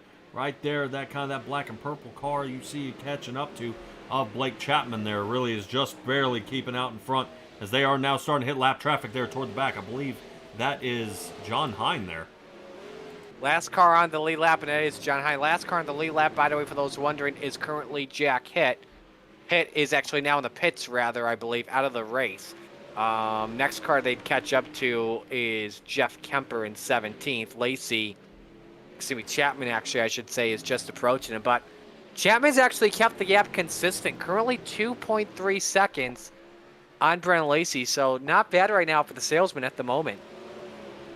Yeah, you kind of think Blake Chapman may be getting kind of caught up here a little bit in that lap traffic, but not too bad. You know, he did kind of slow him down a little bit and then reel him back in. But right there, Lacey just sawed off about 0.3 of a second just on that single turn. So now we're about a 2-second even gap right there. But you see them both sharing that same line, that very, very low line, scrubbing so close to the tires and the walls here. Really, that's what you're starting to see. Both of them sharing the same line. But right now, Lacey's got the line as he shaves off another 0.2. Chapman may have found something in the notebook. Keep in mind, that is a Crate Sim racing machine. That's not the Vanderbilt racing cars, which we normally see be that dominant, like Brendan Lacey, Stephen Goldner, Kyle Moon. Those are the best guys on the bottom here in this series. Let's go back to Aiden Young, up 16 spot for the drop of the green flag. Up to 8th spot, just got past Jesse Atkinson for the position. Nice run for him currently at the moment. Meanwhile, Bob DeGood and Kevin Fry battle for 6th. Yeah, and that's what I've been saying about Aiden Young. He just gets a bad start in those heats, but there he is in the feature really showing off the moves. Bob DeGood staying solid in 6th place where he started this race. But now he's got, Kevin Fry, but he wants to, he wants to run down Cote, but Cote just kind of hanging out and keeping that separation. As I say that, Cote way up high. DeGood reels him in there, and now we got another battle back here. I believe that is, who was that? That looked like Aiden Young, and I believe. I think so. Yeah, but I want to go. I want to go back to Bob DeGood here. By the way, while we're at it, we got to give him credit for running in 6th position. This has been a completely different Bob DeGood than we've seen in past few seasons. DeGood in the past has been a mid-runner, rear runner. He's been good at qualifying, but hasn't been the best in races. He is doing really good in this race. He started 6th, currently in 6th position, looking for 5th on Cote, but he's dealing with lap trouble here in Jeff Kemper. Meanwhile, for the race lead, gap is 0.3 of a second between Chapman and Lacey, with 7 to go this time by at the line. Yeah, Brendan Lacey starting to reel him in. I'm going to rotate up to this Ace Designs chopper view here and take a little look. Let's see if Brendan Lacey, kind of what their race lines differ. Lacey taking so much higher on that backstretch. Ooh, man, good move there by him. Kind of ends up checking up a little bit. Just so much more follow through. Look through the center of the turn there. Lacey giving just enough room. If Lacey's gonna want this one, he's gonna have to go up here, or he's gonna have to hope Chapman makes a mistake. Chapman cannot mirror drive at the moment. He knows Lacey's all over him, that's for sure, but he just cannot be looking at his mirror. Just has to hold his ground. Bumper from Lacey for the looks of it. 6 to go at the stripe. Yeah, quick little nudge there by Lacey as he goes ahead and gets this one around. We'll see if Lacey goes ahead and edges it in. Whoa! There he goes. Oh, they touch! Oh, they not code! Wow! All right, Lacey is able to reset. Here we go. 6 laps to go. Gets super close. Look how close. Oh! I mean, matter of inches from that inside wall. 5 to go now. Lacey still taking a peek there. Oh, dives it in hot. Here it comes. Oh, he got off Lacey! Lacey lost a lot of time there. Yeah, but don't count out Brendan Lacey just yet in that 4:14. He's going to try to reel him in again. Half a second off, but man, it's going to take him at least 2 laps to get caught up here and then try to give it another shot here for the race win. But Blake Chapman keeping his head down, staying disciplined, and holding him off. Good moves here by Blake Chapman, staying on that inside line. Lacey's still trying to figure something out. So here it comes. Lacey swings a lot higher to get that inside move, and now he has the momentum through the turn. Does he hold him off? So now we're running into lap traffic, and this is not what Chapman and Lacey want to see here as they get a little nudge here. So I think Lacey's really going to nudge him. There he goes, right there, coming out of 4. Lacey gets loose. Stays toward the top, dives toward the bottom. Here he comes. 69 of Brendan Lacey trying one more time to give it a run. Can he survive? 2 to go. We come up to the white flag here, Marty. We are getting smashed to pieces. All right, final 4 turns left for it. 2 are down. Lacey's going to send it. Connects. The race leaders have wrecked. The race leaders have wrecked. They are both around. Chapman has bent it. Lacey has bent it. Goldner now takes the lead, but they're folding each other to pieces. Why?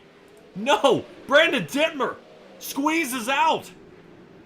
Brandon Dittmer is now going to bring home the race win. After a wild, crazy turn of events there, Chapman and Lacey get collected up and collect Goldner. Lacey places 2nd, Goldner 3rd, Cote 4th, and Fry in 5th. Why did that happen? Let's rotate that back one more time.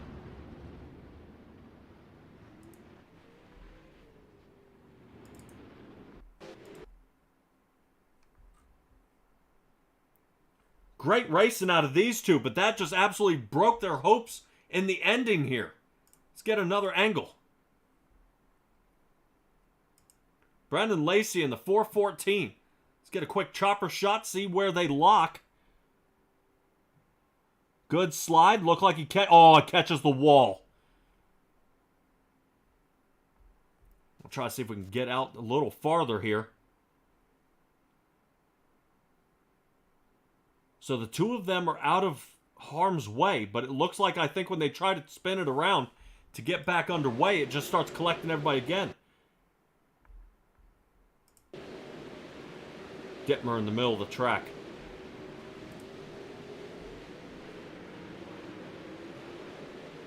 Wow.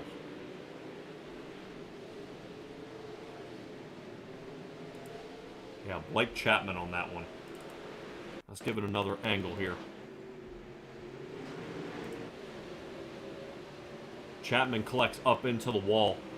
Tries to save it, bring it back down, and ricochets him off the wall again. Wants the race win bad, but then just starts collecting cars after that.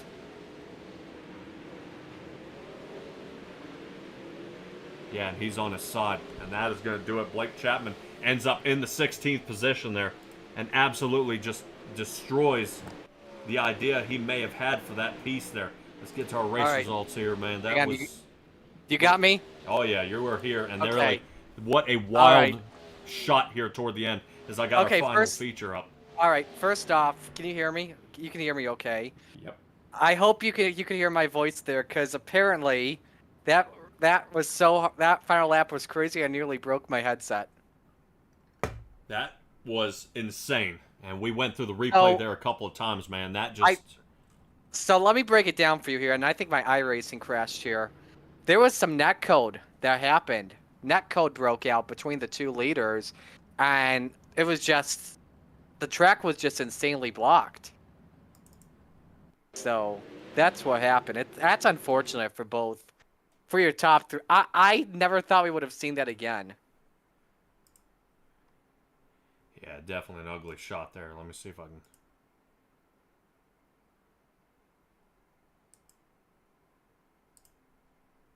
Boy, that was... I just don't know. That is... Yeah, because from here it's showing that almost like these 2 guys locked up. I just don't know. All right, let's go ahead and get to our race results after that mix-up. That was insane. Brandon Dittmer, Brendan Lacey, and Goldner 1, 2, and 3. Bring away the race win here.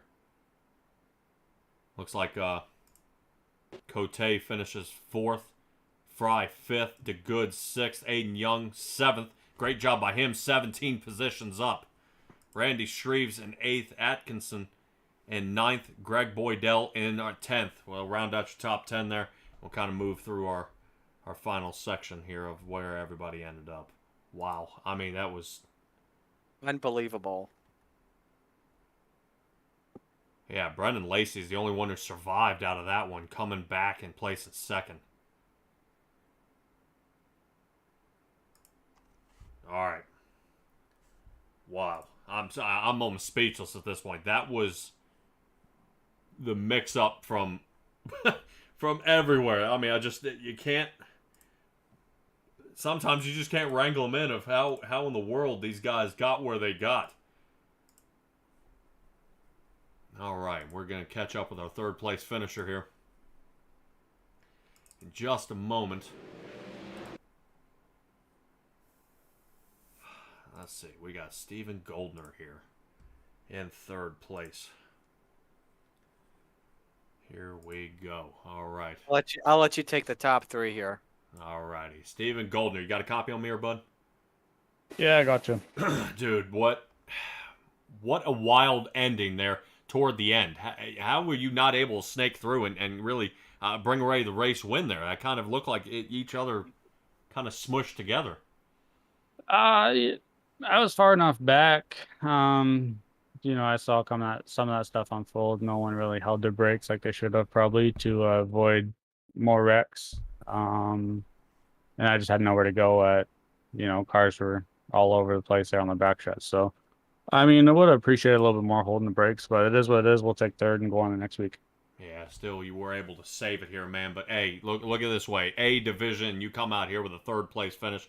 Fantastic job, you being able to keep it collected and get back out front. We're kind of looking at a slow-mo replay here, and you kind of got obliterated, took that front wing off. But regardless, man, you come out here with a 3rd place finish. Last question before I have you give your shout-outs. What was different on the track here tonight than maybe, than what you would have expected? Was the track a little more slick? Was it the way you like it? Did the car setup work out for you so far? Or, talk me through it. The setup was okay. We won last time we were here around the top. I think just everyone was kind of around the top there early, and not enough people around the bottom, and the bottom didn't really wear out. But you know what? Those 2 guys that were 1 and 2 there, coming to 1 to go, they were the class of the field tonight, and we obviously need to be a little bit better to compete with them here at the Grove next time. All right, man. Go ahead and give me a shout-outs here, bud, and let's get you on the road. I gotta thank all the Bandy Boat guys, Ross, Brent at Velocity Race Designs, Alex at ABR Setup Shop, you guys for the broadcast, Roger and everyone with the league, Dylan Westbrook Racing for the title sponsorship for the series, and yeah, that's about it. All right, man. Good job here tonight. We will see you next Monday at Kokomo, I believe. So. Yep, sounds good. All right, man. Good job tonight. Thank you. All right, and there's Steven Goldner there in that in the 30 machine, but really the man who kind of got that first tangle up there was Brennan Lacey. Brennan Lacey, the favorite to win here tonight, up 15 positions from where he started, finishes 2nd, and somehow you survive after that tangle up. Talk me through the last lap there, or actually, no, talk me through the last 5. Yeah, not too happy with myself, to be completely honest with you. We railed Blake in from, I think, 3.5 seconds. I don't know. Car was on an absolute rail down there, and it all came down to me just getting too impatient with it.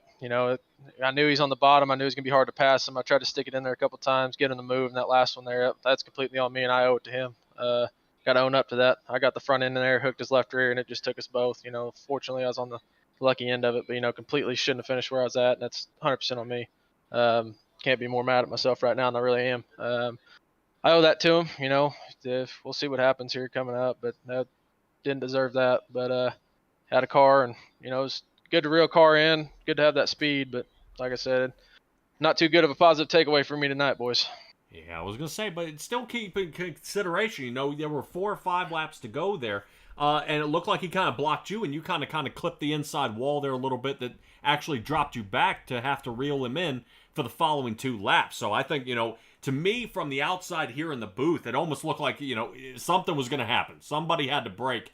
Either, you were going to be able to wedge in a bad block or a little slide up or something. Something was going to happen just from this angle. I mean, it was hard racing. You guys ran the same line, and there's just, there was nowhere to go. Unfortunately, it did look like Blake Chapman took the worst of it there, bud. And here you are in the second place finish here tonight. Kokomo is where we're going to be at next week. How confident are you with that track? I like that place, but back to that race there. The biggest thing I could find is I had so much momentum into the corner, and I don't know if the car was going away with him or what was going on there, but I could see he was really backing up bottom. I'm pretty sure he's just trying to block that line, which is a smart move. I'd do the same thing there for sure. I was trying to capitalize and show my nose, get my nose in there, and that, like I said, is completely on me. I mean, I owe it to that dude. He ran a hell of a race. I think he led every lap up to that one there. So that's not how I want to get this thing done, but we'll move to next week, see what we can do here, and hopefully we'll get back up here in the booth with you boys. All right, man. Well, hopefully you're able to kind of calm it down, everything else. Maybe you'll win one here later in the season. But good racing out of you here tonight, man. Go ahead and give me your shout-outs here. Fantastic shout-out to Vanderbilt Racing for making this car absolutely a rocket ship. I can't thank Stephen Goldner and them boys enough for making this thing unreal quick. 2 weeks in a row to be able to come back from mid to back of the pack and just fast cars is unreal, and to be able to do it with not very many incident points is also fantastic. So a big shout out to them. Big shout out to Ross over at Velocity Race Designs and all the boys that make this thing happen. You boys for the broadcast. Appreciate it.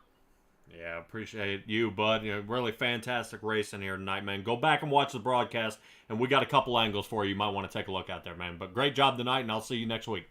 Thanks, sir. All righty, and there's the 414. Brandon Dittmer here is going to go ahead and bring out our cool race win here tonight. This man Dittmer out of nowhere was able to go ahead and reel it in. Brandon Dittmer in the 83. You got a copy on me here, man? Yeah, I got you. All right. How about that one, man? Oh wow. How about that for your first Renegades win, dude? That's something else.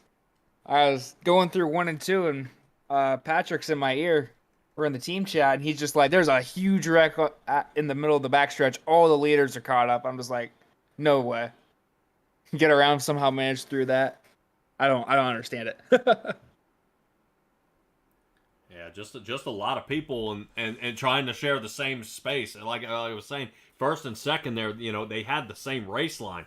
It was bottom, and really you taking a look at you kind of favored the top line and may have saved you here during the race. I know, just some early tangle ups here in the race, but you were able to go ahead and stick it toward the end.